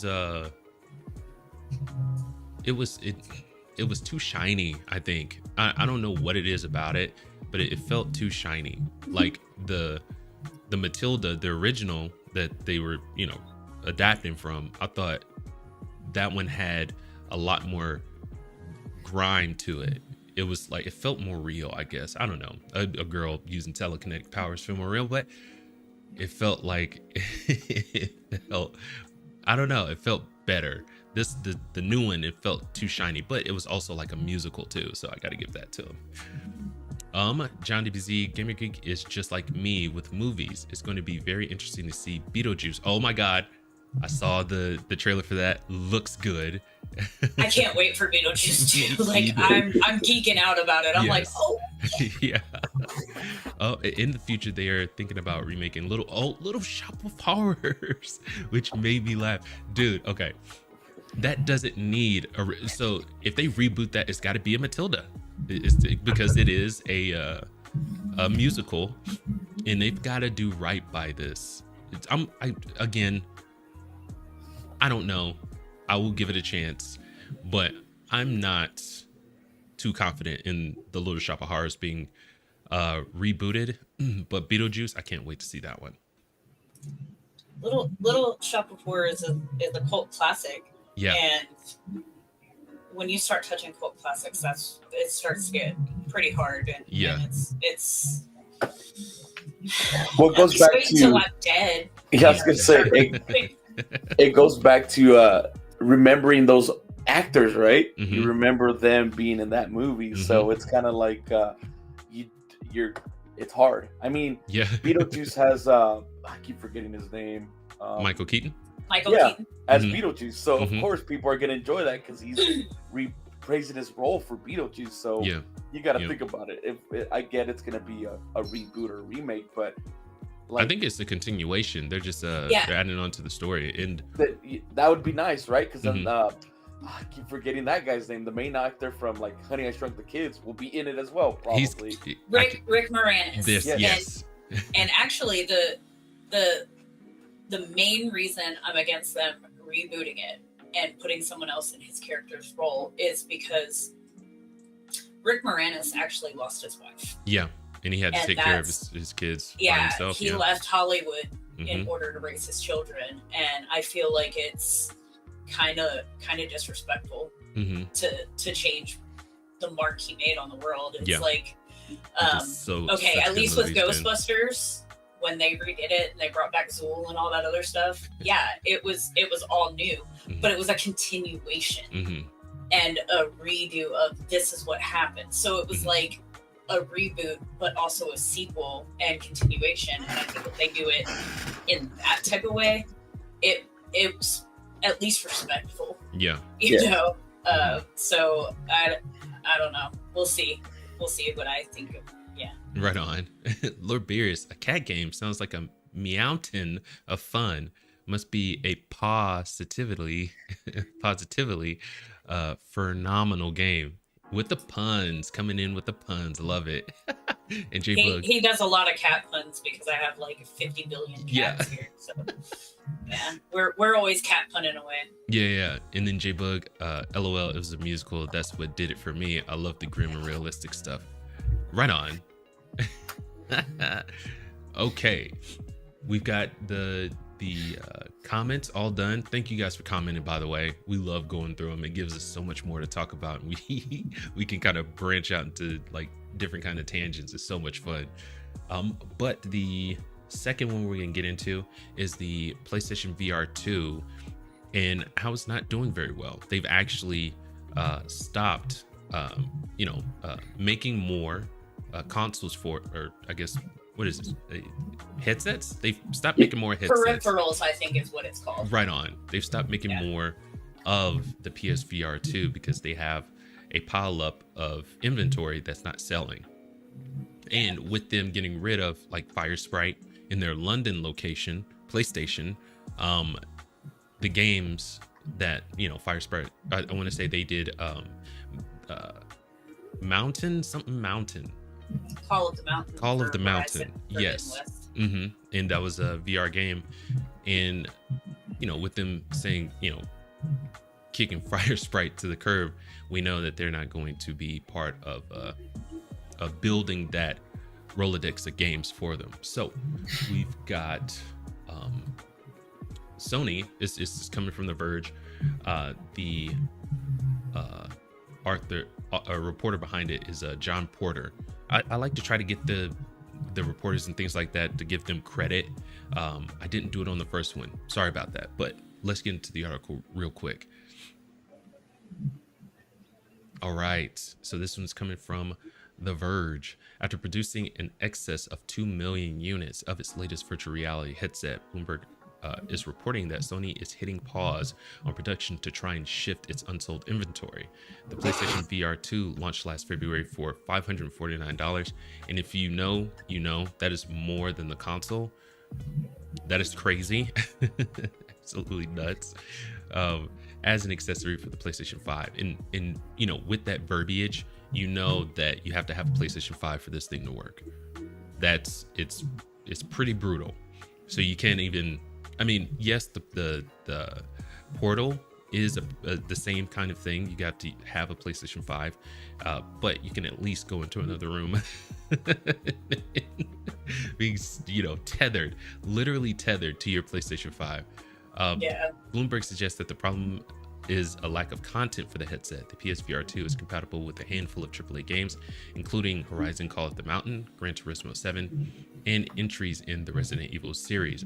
As far as I can tell, all of those titles have been very well received, as well as a range of smaller titles. But at $549, the headset costs more than the PS5 itself, so expectations are high. Bloomberg notes that the Meta and Apple have faced similar content challenges with their own headsets. I would say that the difference between them, their focus is not on games, where the PSVR 2, they are. It's strictly games, basically. Yeah. The PSVR 2 is, in my opinion, I'm seeing it like a repeat of the Vita. Great hardware, a lot of potential. Yeah. It's not getting the games. Yeah. Like with the Vita, instead of sticking with the UMD format, they decided to switch over to cartridges. And basically, developers, one, they didn't feel like making these games for portable, but they also, like, it was more expensive and more of an investment to go to those cartridges. So the Vita failed. Yeah. And while PSVR 2 is a phenomenal like headset, a peripheral. There's nothing on it to warrant the price. Yeah. Right. I think literally the only game I saw was Call of the Mountain, and that was it when I was reading about the PSVR 2, and I was like, I'll get it just for that, because I'll like probably die of a heart attack trying to play Resident Evil VR. So you know, there's just not a whole lot on it.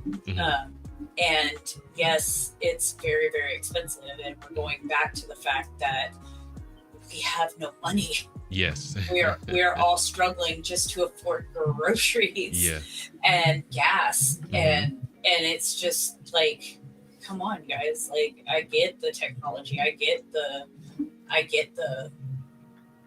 work that you've put into it, but I'm not buying a VR headset for more than my console. Yeah. Unless it's something like the Apple one. Like, I can watch TV on that. I can do my computer. I can add like extra screens. Yeah. I'm still not buying one. You know, it's like $3,500. I would be more willing.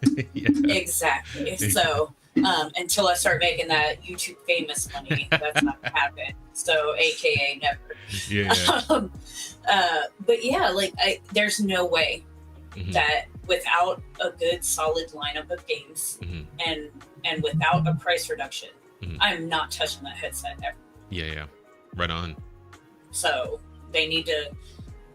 At first, I thought they were just going to discontinue it and give up on it like they did the Vita. And I was really mad, and I was like, they better support it. I went on a rant on X/Twitter, you know, and because I just saw it and reacted instead of researching like I normally do. Right. But, you know, I found out later that it wasn't that they're giving up on it. It's that they're pausing production so that they can try to, you know, get sales done. And that's fine. Shift that production over to the portal, because apparently people love that, and there's none.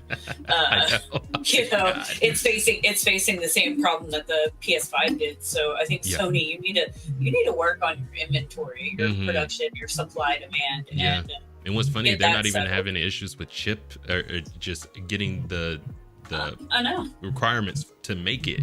You know, I don't know what the holdup is. I don't either. The issue now is the Pro is coming out the end of the year. Yeah. And a lot of people are questioning if we even need a Pro. Like, we don't have a lot of games on the original on the PlayStation 5 console right now. So why do we need a Pro? You know what I mean? It's like, work on games. Stop making consoles right now. You know? Well, I've never been one for the Pro console. I'm either gonna, you know, like with the PS4, like I just got a bigger terabyte PS4 when the Pro came out, because it dropped the prices of the regular PlayStation 4. Yeah. So then I had a 500 and a 1 terabyte chilling. And I gave the 500 to my kid until he did something stupid, and then I sold it. He was just like, "You sold my PlayStation?" I was like, "Correction, I sold my second PlayStation." And now you no longer have access to it. Hilarious. And this is, you know, he was like, "Well, why didn't you just, you know, take it away for a while?" That wasn't good enough for you. Like, yeah. Like, he skipped school during the Fortnite black hole. Yeah. And I got a call in the afternoon asking me if Tristan was feeling okay, and so I'm like an hour away from him freaking out and angry. Yeah. So so yeah, I sold it. Yeah. And I told him, and now he knows that if he messes up really bad, his consoles are getting sold. Yeah. Don't skip school, kids. Don't do that. That's right. If you have a mom like Gamer over here, she will sell her second PlayStation 4. It's like what's really funny is, like, I try to, like, whenever I'm talking to my kids, you know, I try not to say, you know, hey, you know, put down my remote, or stop jumping on my couch, or whatever, right? It's the remote, the couch. But it's like, I don't want them to get it twisted. Yeah. You don't own any of this. You know what I mean? Yeah. I don't want them to get it twisted. He'll do that now that I've got the PlayStation 5. He'll be like, you know, my PS4, and I'll be like, our PS4. You go. Yeah. I've shifted it to where things are ours now. Yeah. Because he understands it'll at his age. Yeah. He understands. I've bought everything here. Yeah. Don't mess with me or I'll Yeah. sell it. Yeah. Yeah. Hey, man. That reminds me of that. It's we, comrade. Meme. Right on. And just to finish this out, in an attempt to increase the amount of content available for its headset, Sony recently announced that it's testing PC support, offering the ability for PSVR 2 players to access additional games on PC. It's currently unclear how widespread the headset support for PC titles might be, but support is planned for later this year. I think with that, we have the Oculus now. I think it came out during a wrong time. I mean, a bad release. You know, I want to say the VR 2 came out during the release of the Oculus 3, and you've seen that one where it's pretty much like the Vision, right? You could see what you're doing. You could have multi-screens. You can, watch a video. I think the ad that I've seen was going back to my whole what the week was been through. This guy's fixing his engine, and he has the Oculus 3 on. Yeah. And he's looking at it, and then he looks over to the right, and there's a how-to video of what he's doing. That's dope. And he pushes play, and then he goes back to what he's doing, pushes pause. And I'm great. like, damn, if I want to pay $600-700, I'd rather just buy the Oculus 3. That's another $100 more. Yeah. And still get, PC capability on it. Mm-hmm. Right on, man. It's like, yeah. You are 100% right. Yeah. I would do the same. So it's sad to see that they took a shot and it's not paying off for them. But this is definitely, like it mentioned in the article, is opening them up to putting their stuff on more platforms. The wider the pond, the more fish you are capable of getting. If you keep that stuff just in a small pond of your PlayStation players, you're going to get the same fish. But if you open it up to more platforms, to a bigger pond, you are going to get more fish to be interested, or you're going to catch more fish. But hopefully this helps in this exclusivity battle that we're going through right now. Hopefully exclusives become less and less relevant, so we can get more games, and the more games, the better for the consumer. I know I need help at Helldivers, you guys. That petition. Imagine though, like if they did with Helldivers and Call of Duty, if they did like Capcom does with Resident Evil, where they give you like a VR version later, like, and it doesn't cost a ton or sometimes even anything. Yeah. Could you just imagine like how many more people would play that? Like, oh, it's crazy. Absolutely. I think I'd have to like bungee cord myself to something so I didn't run into anything. But have a bucket because I'm a female, so I'll likely get sick from it easier than males do. Oh my gosh. Like I just need a bucket, a treadmill, some bungee cords. It'll be like Ready Player One. That's so funny. Like I picture you having like one of those things for horses attached to your face, and you've been able to just go at it. It's like, okay, we're good. Press pause, change the bag out. Exactly, and that's what I would do. Did you see that Disney like made this mat, like it's an Omni mat, I've seen that. Yeah, it's supposed to be like. Yeah. That's freaking. You might need to look it up because if the way we're explaining it, it's just gonna be crazy.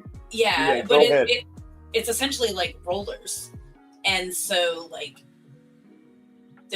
they're tubes and they'll go one way and then you can turn, but they'll roll another way as well. It's really interesting looking, but it's basically created it where it's like a treadmill without being a treadmill. Yeah, you walk in place pretty much. Yeah. And it detects the way you're gonna walk, so it starts rolling the way you are, and it calculates your speed and your distance. And I think right now it's the walking phase, right? I think they haven't done like running yet. So they're doing the walking phase, but I'll tell you one thing: it saved people like me from walking into a door.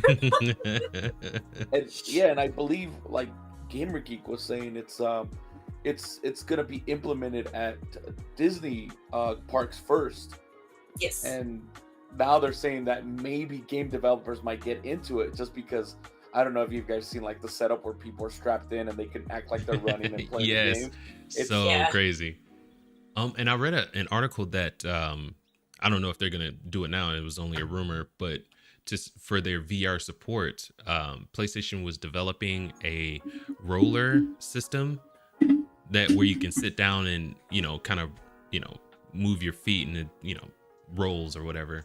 It looks pretty interesting. I doubt that they're gonna go that route now, especially since the until VR takes off and it's profitable enough for them, they won't. But I mean, I've seen and I laughed because I'm that person, but I've seen this little kid. He was like, it was I think a TikTok video that I got sent, and he's walking off and he like straight up skydived and face planted like right into the floor right next to the dining room table. And I'm like, as sad as it is and as hurt as he probably got, like at least he did it at that point, because he would have just smashed his face on the table.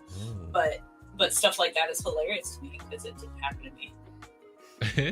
But I would be that person that I'd like suddenly like, have you seen the ones where the wife or the husband will like break their TV? Yes. Like VR, like that would be me. So that's why I don't do VR. All right, here real quick, I do have a picture. So is this what we're talking about right here? Yes. Right on. Okay. Yeah, it looks just like if you click on it, I think there's a video. Yeah. And it'll show him like walking, and I'm like, that's actually pretty cool because it's not like a treadmill, but it works. Yeah, like the little pegs lift up just slightly to make you feel like you're moving. It's crazy the way they did it. It is. Oh, right like, there. wow. Oh, there it is. Yeah. It's like moving. Like like you said, the pegs were lifting up. Ready? Watch. Oh, get out. Are you kidding me? And they were smart. They put somebody old on it to prove anybody could do it. I think he says if he fell, he'll break a hip or something. But hey, that's not funny. Dude, I broke my hip when I was 20. That's so rude. That is nuts. But yeah, it's crazy. Whoa, dude. Just think. Go for it. If anybody could get hurt on that thing, it would be me. This is so nuts because the spaces they're walking is so small. Just think if they expanded that out, dude. Yeah, that's crazy. And like I said, I think they're trying to do it in parks first to see if it works. But I mean, you could obviously see that two people in a span of 5x5 square feet, you can easily, and that's the best part right there. It's how it works. Yeah. Dang. Isn't that cool? Disney. Yeah. I know. Oh, they even got like a little flat. What? Yeah. I don't know how. See, I gotta talk to one of my friends that's a cast member and get that free pass when that thing comes to Disney. Right on. Okay, so the last one we're gonna get into is Remedy. Somehow they've been able to keep their budgets low for making their games. Alan Wake 2, I want to say, was a little over 50. And when I say a little, it's like an extra $4 million, but for $54 million. And I think a lot of industries should be taking a look at these, how Remedy's doing it, or Alan Wake 2 cost $54 million. Anyway, but granted, their games are like kind of niche right now. I want to say Alan Wake 2 just now, or is getting really close to getting its budget back. They sold 1.3 million units of Alan Wake 2. So they're not by any means blowing anything out of the water, but I still think they should, the industry should be taking a look at what they're doing and how they're keeping their budgets so low. Absolutely, because they made a phenomenal game. Mm-hmm. They had live action actors, mm-hmm. and I'm sorry, but they had big name actors too. Mm-hmm. And you're doing something wrong if you make Spider-Man for like $7 trillion and don't even have a Puerto Rican flag correct when he's on shit. Like, yeah. You know, come on, guys, be better. I think check out Remedy. Yes, and they're doing and from the article we're going to read, Remedy says Alan Wake 2 has recouped most of the investment. Studio plans more regular sequels for Alan Wake and Control, and we know that they're making Alan Wake and Control a universe on its own, and I think that's freaking fantastic. Control came out of nowhere. It was I took a look at it, didn't know what it was, played it, was blown away. It was amazing. And I haven't played any of the Alan Wake games, but I have played Max Payne, so I know that Remedy knows what they're doing over there, you know. But I'm gonna start with Alan Wake 2 and then play Alan Wake later. But the industry should be looking at Remedy and asking, how are you making these beautiful games with keeping your costs so low? And I think we'll run into one of those answers being, you know, CGI. These devs who are making these worlds and things like that, it's really expensive. If they can bring those costs down, I think they'll be in good shape. But you know, Alan Wake, they use their own engine. Maybe that's the answer to this. You know, maybe getting your own engine in-house and being able to make these games. But kind of like how Resident Evil, like with Capcom, they made the RE engine. Mm-hmm. I would love to know. Do we know how much the remakes cost Capcom to make? I'm not sure, but I'll look that up while you continue the Okay. thing. We'll get into so that one was, we basically went over that. That was a WCCF Tech, Alicio Palumbo, and now we're gonna get into IGN. Okay. And this is Wesley Yin-Pool. I think that's right. Max Payne 1 and 2 remake has same development budget as Alan Wake 2, and that's awesome. So they're going to be smushing 1 and 2 together. And Sam, I want to say his name is Sam over there at Remedy. He said it's a significant undertaking. They're working with Rockstar Games and Take-Two to get this done. So we know it's going to be quality. It's going to look really, really good. And we can tell that from Alan Wake 2. But it's a really big undertaking. I want to say it's coming out next year or the year after that. So we won't have to wait a crazy long time to play this classic. But Remedy Entertainment has discussed its hotly anticipated Max Payne 1 and 2 remake, revealing it has similar development budget to the recently released Alan Wake 2. Remedy is working with Grand Theft Auto and Red Dead Redemption company Rockstar under a new publishing agreement to remake the first 2 Max Payne games for PC, PlayStation 5, and Xbox Series X and S. And that is another feather in their cap. They're bringing it to all platforms, just to disincentivize the exclusivity debate that we're having. Remedy is handling development while Rockstar is fully financing the project. Awesome. The Max Payne remakes are developed on Remedy's Northlight game engine, the same engine used to develop Control and Alan Wake 2. The original Max Payne games were also a result of partnership between Remedy and Rockstar, with Remedy handling development in Rockstar Games publishing. Rockstar went on to develop Max Payne 3. Remedy has yet to reveal the development budget of Max Payne 1 and 2 remake or Alan Wake 2, but they say it's around 54 million. But Finnish analysts estimated Alan Wake 2's total budget at 75 million. So I was 20 million off. That's a big one. So $75 million.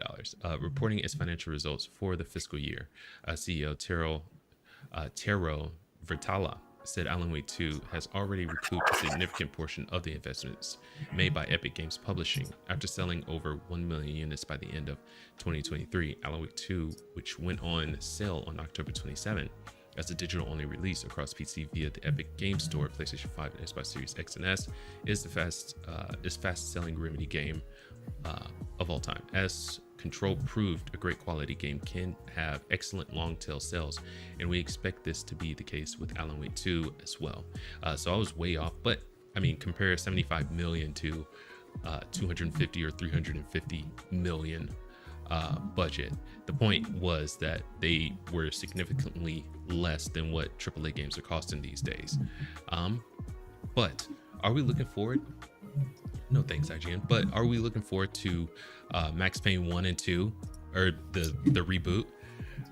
As long as it doesn't turn out like the San Andreas or the Grand Theft Auto collection, I will be okay. It's gonna be they're gonna update the graphics and everything like that. They're updating That everything. was bad, and I think Rockstar took control of all that. So I'm glad Take-Two's giving the development for the remake to a different company right away, instead of kind of, taking it upon themselves to try to figure out what to do. You know what I mean? Yeah. So That's I mean, hilarious. you got to think about it. Grand Theft Auto or Take-Two has so much stuff on their hands right now that they need to kind of figure out if this is going to be good.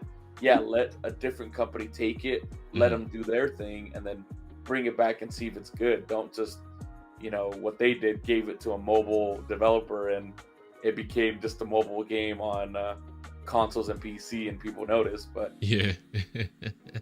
if it has the same budget, I want to say this remake will probably be up to like where it's going to be, standard Dead Space, right? They took a remake, they made it better, and they remastered it.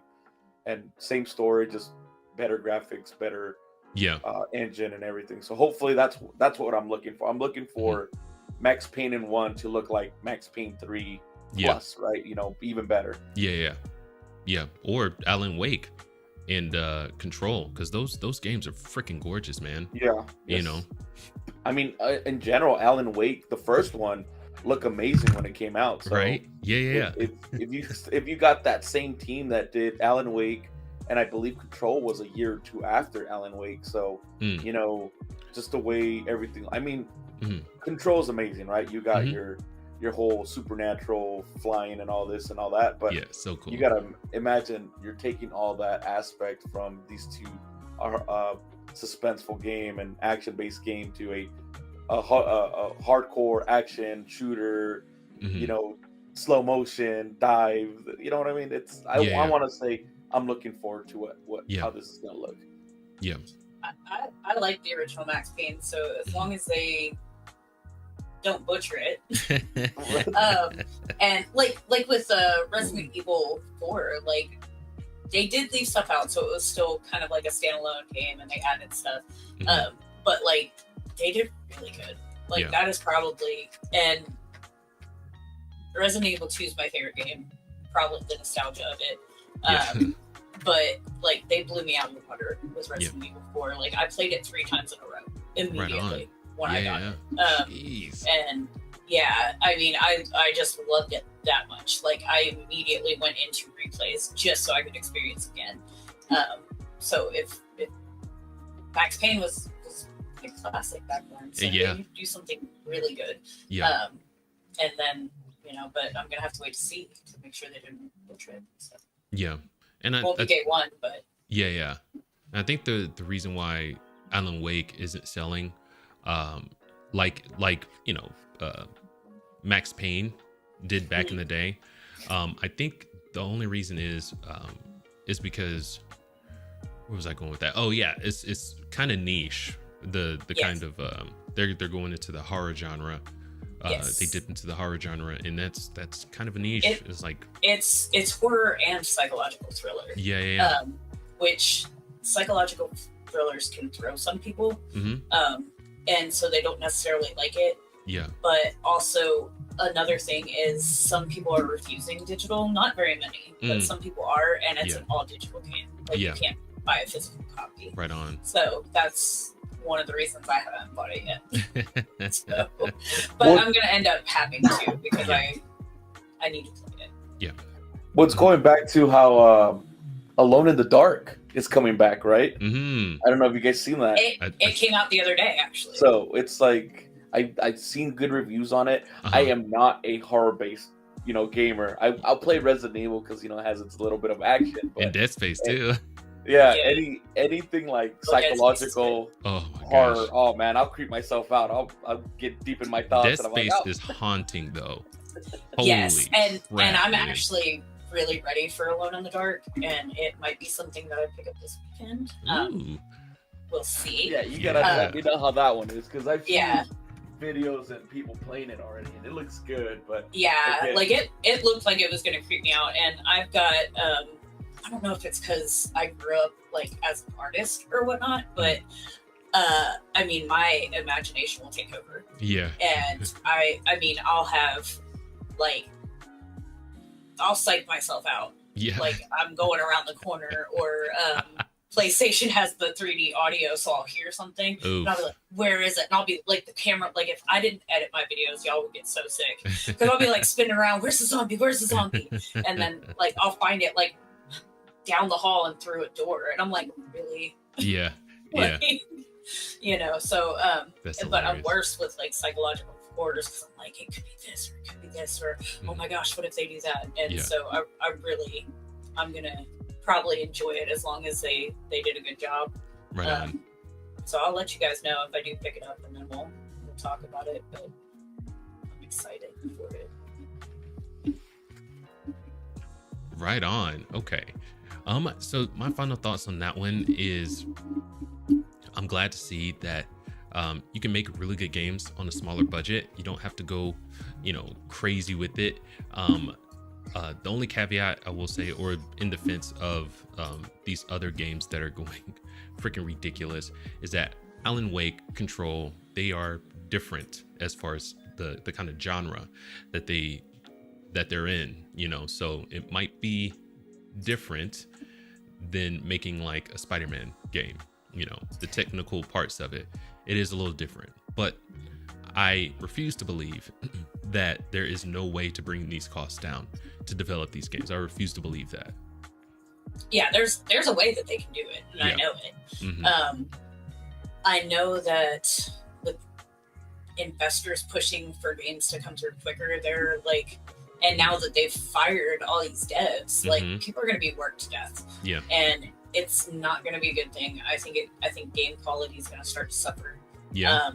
But there's absolutely a way to make a really good game, really flashy, and keep it low, because otherwise Remedy wouldn't have been able to do it. Yeah.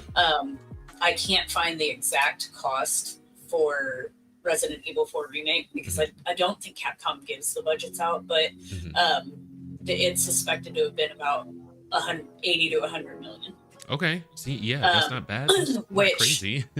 isn't bad at all, Yeah. considering most of them are 300 and above. Yeah. But you're right. If they would develop their own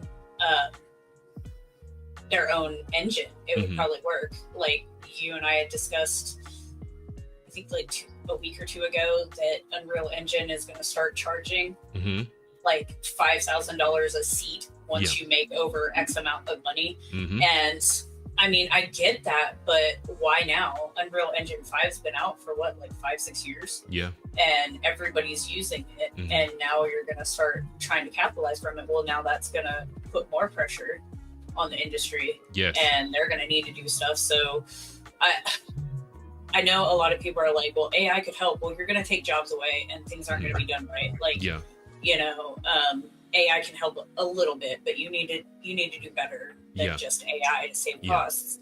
But one of it would be spend the money in R&D and make your own engine. Yeah. And to your point too, I'm sorry to interrupt, but when you were talking about that, it just kind of blew me away. When we first started talking about that, I was like, oh, it's only going to affect big companies, but not knowing that cost is going to be passed on to consumers. So that is a great point. Oh my goodness. Yeah, because think about it, like, Stray might have been an indie game, but it sold well. And so if that restriction was put back then, like if you're making over, what was it, like if you hit like 1 million or something, then you have to start paying $5,000 a seat. Well, $5,000 a seat, if I'm taking it correctly, that is per developer's chair that is using Unreal Engine. Yeah. We'll say you've got a crew of 500. Well, there went my profits. Yeah. You know what I mean? Yeah. Like, think about it. It's ridiculous. So they either need to do it where they are like, okay, so here, get this 3-year license and it will cover X amount of systems, kind of like Windows does with their business, but there's a way to either make their own, buy it from somebody else, something. Like, I'm sure Capcom will sell you RE Engine for X amount of stuff. So, I mean, yeah. Oh my goodness. They get plenty of money to make more games. Yeah. And that's hilarious. Good job. I'm just saying, take some of these the devs that are coming out of school, a programmer, and get them all working together and make more stuff, and then you can sell it to another company. You know, Right on. here you can use this for 5 years to develop your games for the low cost of Yeah, blah, blah, blah. right on. So I would love to see what they like. Let's say if Remedy like kind of opened their engine up to other people, you know. Man, I wonder what Spider-Man would have looked like if they would have went that way. Yeah, that's crazy. Okay, real quick, let's get into the rest of the comments, and then we'll get out of here. I gotta go make breakfast. Well, I guess it's brunch at this point, but anyway, we'll quit bugging everybody. yeah. Lord Beers, speaking of Keaton, I love that little stage skit between Keaton and DeVito and Arnie. Yes, me and Beers actually talked about this at the Oscars, talking about Batman. Keaton's look and taunt was perfectly pseudo Tim Burton Bruce Wayne Batman. Yes. It was great. Yeah, a lot of people were also talking about how they're always saying Keaton is the best Batman, right? That even the stars acknowledge it, because I believe Mr. Freeze is from the Tim Burton Batman. So no, it's is not he? Yeah, you it's might not the be same. right. It's not the same Batman. So they're like, even the stars acknowledge that Michael Keaton is the best Batman out there. But I know that Clooney was the one with the yes. So Penguin is Keaton's Batman, but it was Batman and Robin. And it was Val Kilmer had Jim Carrey and Tommy Lee Jones, and then Clooney had Arnold Schwarzenegger as Mr. Freeze and Uma Thurman as Poison Ivy. Freaking Two-Face and Michelle Pfeiffer as Catwoman. Oh my goodness, she was my favorite. Dude, that's my favorite one too. But I know those later Batmans because my cousin works on them. So. Oh, right on. Oh my gosh, hold on. Yeah. I'm trying to find the director of it was Joel Schumacher for Batman and Robin with Clooney and Sarah Michelle Gellar. Is that her name? She was. I would have known. Alicia Silverstone. Sorry, Alicia Silverstone. Yeah. She was. I was gonna say I would have known if Buffy the Vampire Slayer was there. Yes. But yeah, no. Yeah, she played Barbara, right? Yes. Yep. And Uma Thurman was Poison Ivy. I almost forgot that she was even in that. And I love that they brought Bane into it, because that was the Bane that I knew, and not knowing that Bane from the comic books, he was more sentient. I think it was Hispanic. I didn't know that either. That's what threw me off in the Rocksteady games, is they specify that he has like a Hispanic accent. Yeah. And that's why he wears the mask, because he's a luchador. Yeah. he used to be in, so that's another reason why he's already got the mask. Yeah. That's awesome. All right, John DBZ, cult classic. Just look what happened to Rocky Horror Show. That remake was way off next to the older one. Yeah, they in the first one has such iconic songs. What's that? What's the name? The transvestite one. I'm just dang it. Here, Rocky. The transvestite song, it gets me every time. It's just so like good. I'm a transsexual. Like, it's just so funny. Like, when they remade Rocky Horror Picture Show, they did it for TV, and so it wasn't so bad. They had the original actors in it, but the fact that they got who is it? I have to. Starts with an L. Something Cox. But she played Frankenfurter. Oh, right on. And it came out pretty good. But I was just it's called Sweet Transvestite. That's what it's called. Yes. And I remember the first time I went live, my neighbor was like, came over and told my dad, I'm taking the girls to Rocky Horror Picture Show. Hilarious. And I was like, there's no way he's going to let us go. But he did. And that was my first taste of it, was live. Yeah. The movie playing behind it. And I was just like, that's cool. All right. So, yeah, I love that song. It's so funny. Yeah, it's so good. Lord Beers, a lot of movies with reboots or revivals. sound good on paper, but they just can't deliver and do the franchise justice. Some are good and some not. Hit or miss, apples and oranges. Look at Child's Play. Yeah. Yeah, no kidding. Yeah. I did not like the remake of Child's Play, and what was with the look of Chucky? Yeah, why did he look all sharp? Even sharp. The TV show, he looks better. Yeah. Right now, he's rotting and old. Yeah, he looked all pointy. Like, what was the deal behind that? I don't know. Like, I didn't even go see it. I saw it looking through some stuff on the streaming. I happened to see the new Child's Play, and like just looking at it, I was just like, nope, and skipped right past it. I didn't even read what it was about. I just saw the picture. Okay, sorry about my camera. My cat decided she needs to scratch herself on my desk. Nice. Okay. So it looks like an earthquake. Yeah. I apologize.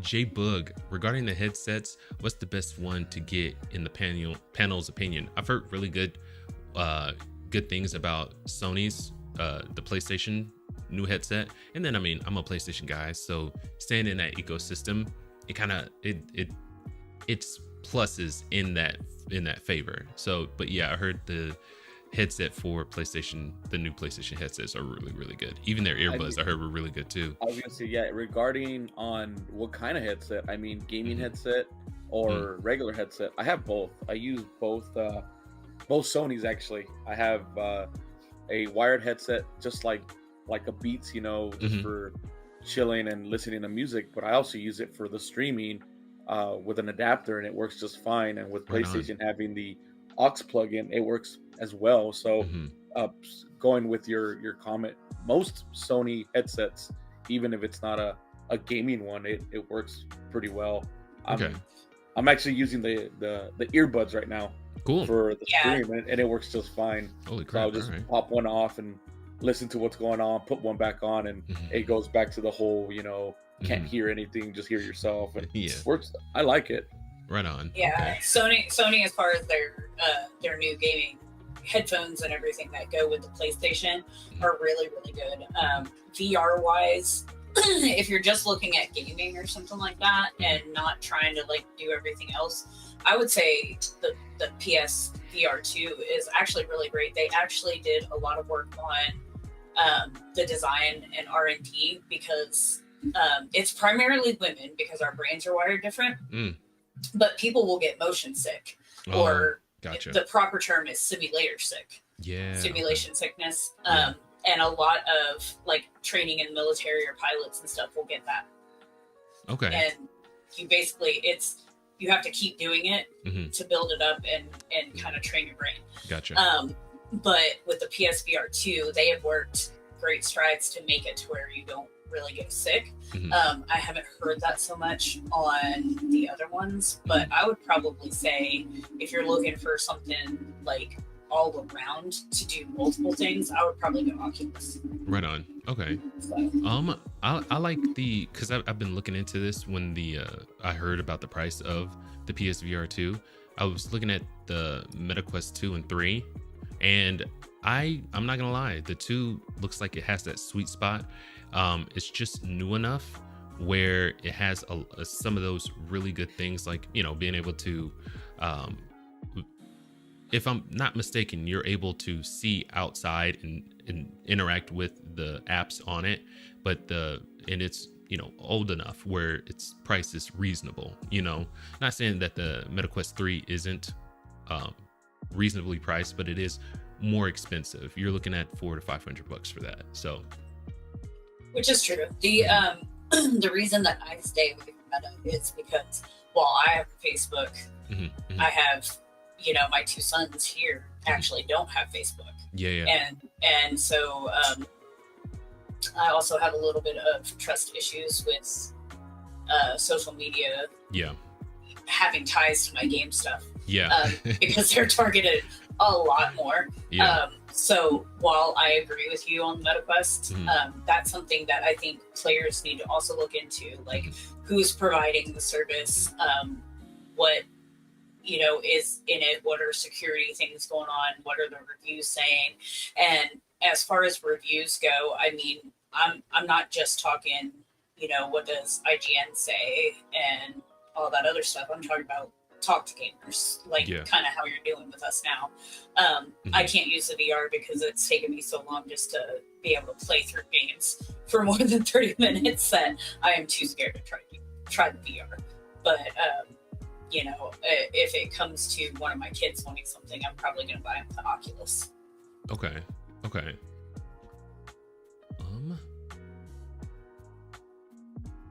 Here. Okay, so I'm looking this up. I think we're saying the same thing. I think, is the Oculus the Quest? Are they the same thing? I believe so. Okay. Aren't they? I'm looking at it and it seems to... I think it's like Quest 2 or the Meta Quest 2 or the Oculus. Yeah, you've got 2. Quest 2 and 3. Gotcha. Maybe it is. Maybe Okay. I'm I was gonna just say, stupid. I think it was rebranded to the Quest because Facebook bought it. Yes. Ah, okay. Okay, you're right. Gotcha, it used to be gotcha. something different, but now it's not. Yeah, I Gotcha. think it used to be Okay. called Oculus. That's what it Mhm. used to be called. Mhm. Yeah. Okay. Okay, so I think they bought it out. Right so, on. Okay. Right on. All right. I don't know. If Me neither. if I was rich, I'd be getting that Apple VR one anyway. Yes, because that sitting one on looks my nuts. couch, like yes. Yeah, and then having that freaky face looking out, you know. at Well, everybody and else. also it would be nice to you know, like have like 6 screens open because I'm constantly doing so much. Yeah. And be able to have my MacBook, my phone, my iPad. Like Mhm. I got Apple everything, so Yeah. it would go really well with the stuff I have. Right on, man. You can't say Apple hasn't built up their ecosystem like a freaking boss. All right. J Book, good point, Beerus. On paper, reboots sound good, but they implement them in the wrong way. A good reboot was Evil Dead. I didn't catch that one. I need to catch that one too. That one creeped me the heck out. Yeah, it went. Like- They went more horror instead of it like did. Yeah. right on. It's- Oh, And it really got me right from the beginning because I'm Catholic. yeah. Oh yeah. Like I was like, oh my gosh, Saint Benedict medals, run for your life! Like, don't go in there. Like I ruined like the first half of the movie for everybody because I was freaking out. I was like, don't do it, demons! Right on. Yeah, demons freak me out too, especially like if we're talking about possession. Holy crap, Mhm. dude! You got You should me. have seen me watch The Nun. I almost cried. Like, Right on. ugh. J-Bug, LOL, nah peeps. I told my kids that this is my house and I'm renting you one of my rooms, so don't get mad and say get out of my room because it's not yours. LOL, I'm terrible, but they understand now. Right on. I mean, yeah, they should, for sure. But it's just... And then Lord Beer says, excellent point, Bug. I think he's talking about the remakes. I could be wrong. Mhm. But Lord Beer, J-Bug, I think you have the right idea. Establish boundaries and let them know that you're taking care of them and they're privileged to stay in your house. It's a good way to teach responsibility, in my opinion. 100%, yes. My kids are getting to that age now where we can start, especially my 10-year-old. He's getting to the age now where he kind of gets that stuff can be taken away. J-Book, thanks, Spears. LOL. I just don't want to think they run the house or anything like that. What I say goes. Yes. Lord Beerus, that's the way it should be, Boog. You're the boss and they need to learn the pecking order in life. Yes. That's right. I'm at that unfortunate age where my kid is now 15, and like the dynamic changed really fast. Yeah. And he's also a mini me. Yeah. So, like, but especially because kids like to show off. So, like, Mhm. you know, I had a friend on chat last night, and Mhm. so we got a little mouthy, and I had to mute and scare him because Yeah. apparently, like, I used my drill sergeant voice. Yeah. But I think it's more the crazy eyes that really get him. So, but yeah, like I'll give a certain amount of leeway because he is getting to that age. How else is he going to learn how to like moderate himself or like hold back or what's appropriate? But it'll get to that point where he kind of pops off and I have to get all scary. Like, you know, like this is not happening. Like, who do you think you are? Are you man? You want to go to the front yard? We'll throw some. You got We'll catch these scratch some hands. gravel. That's right. So, you know, like it changes really fast between like, you know, like even at 14, like I noticed like there was this super sudden like switch, and I was just like, oh, I wasn't prepared. I'm not looking forward to that. I believe that. Yes, my son was all innocent and all, and then right when he hit like 13, 14, he's like, "Hey, Dad." I'm like, "Whoa, whoa, whoa." I know. Like one night, like our house is like long, not wide. Yeah. And so my living room is at the very front of the house, and my room is at the very back. And so he it was later, but he was like, he didn't want to like yell through the house, so he called me, and I get this, "Hey, Mom," and I was like, I'm in the house. Who's this? Like, yeah, it was seriously scary. Like, I was like, who is this man calling me from my son's telephone? Yeah. It scared me. I was just like, when did your voice change? Not looking forward to that either. Oh, because he has the cute little kid voice right now, you know? Not looking forward to that. I know. I started watching all these videos, and I was just like, oh, you used to sound so cute. Yeah, right on. Lord Beerus, I saw something online where unofficial estimates are saying between 100 and 200 million for the Resident Evil 4 remake. If it's getting to that 200 mark, they're teetering on the, you know, industry standard, the AAA standard. But 100 million, I think, is a good freaking sweet spot of you're able to sell your game, make a ton of money off of it. 300 million, you know, not unless you're a Spider-Man, you're not making that money back. you just aren't, you know. But Lord Beerus, Mr. Freeze was Joel Schumacher, Batman, not Burton. Right on. We it took us a while. We got to it. Lord Beerus, great conversation, everyone. And that includes panel and audience. Yes, you're all awesome folks. 100%. Same goes to you, Lord Beerus, John DBZ. You guys are freaking mint. J Bug, yeah, you're, you know, like a literal part of the panel. You'll be showing up soon enough. But yes, 100%. I agree with you, Lord Beerus. And last one, Gamer Geek has more Apple than Mott's. Oh, the Apple producer. Yeah. That's hilarious. Oh my gosh. Beerus, I swear. Yeah, I know. And to touch on that 1 to 200 million, I mean, honestly, that's okay for them because they've made like 90 million. Stop. I'm sorry, guys. This one's responsible. Oh, look at that face, though. She's so mad at me because I picked her up. Yeah. How dare you touch me when I didn't give you permission? That's hilarious. But yeah, you know, I was looking at something that said they made like 940 million back already, and then it was like another one for like this year so far. It was like 273 million. So I mean, even if they did spend 100 or 200 million on production, like they've more than made that back. Yeah. So if you can do that, then yes, absolutely, it doesn't matter if you don't do 1 to 200 million. But I think the real sweet spot would be between 100, like you said, and maybe 150. Yeah. But I do think that they need to either come up with like agreements or develop their own engines. Yeah. And I guarantee you that's why Capcom's cost is so low, because they developed the RE engine for Resident Evil 7. Very cool. Yeah. So. Yeah, and I mean that sweet spot. It has some wide-ranging effects, right? 150, you get to make that money back. You get to pay your devs well, and you don't have to charge an arm and a leg to your consumers. You know what I mean? It all kind of goes, it's a circle. It's circular.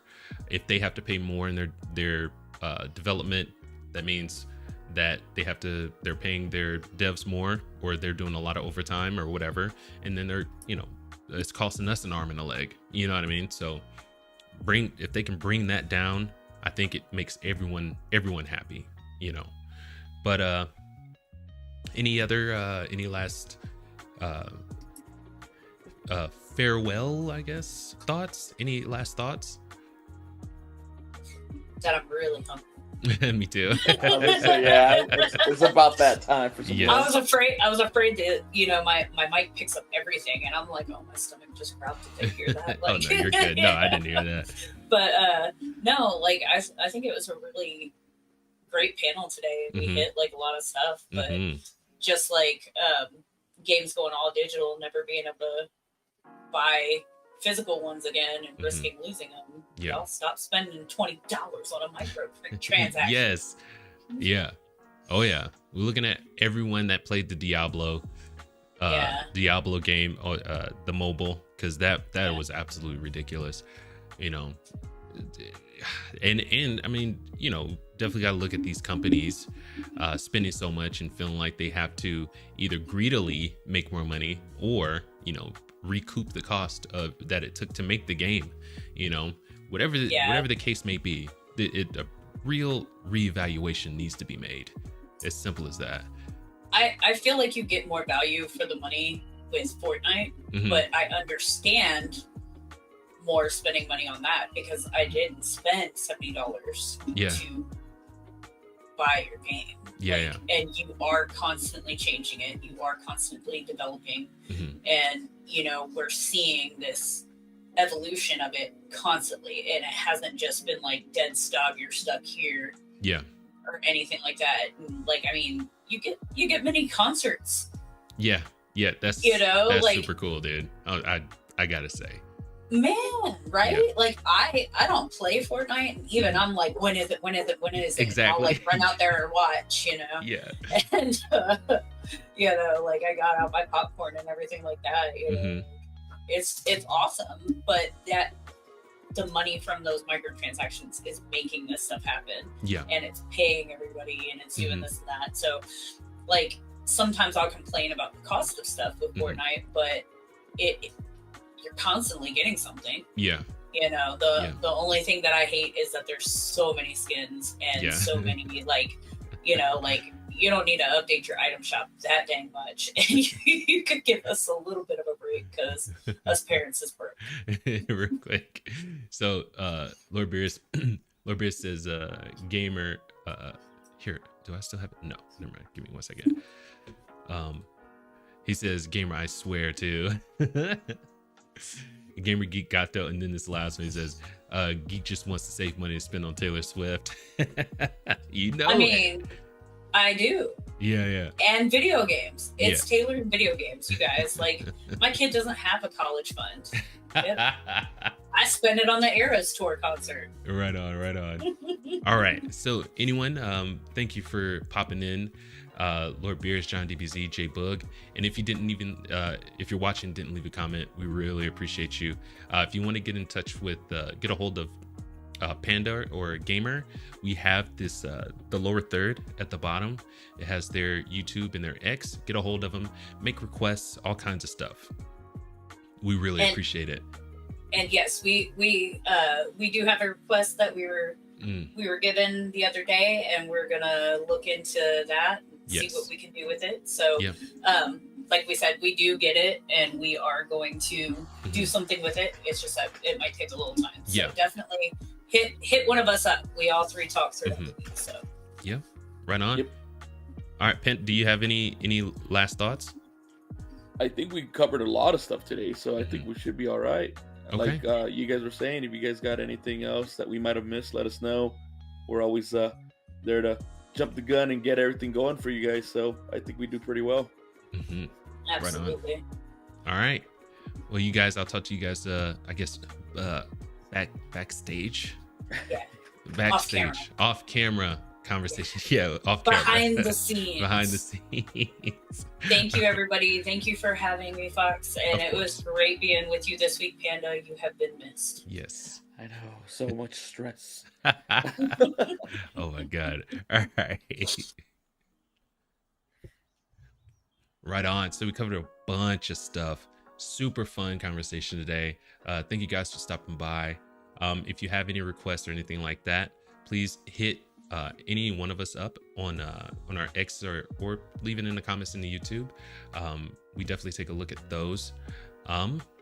They're all in the description also. So, and just because I didn't promote it at all. I did write a book. You can find that in the description also. But until next Saturday, keep it casual. Peace.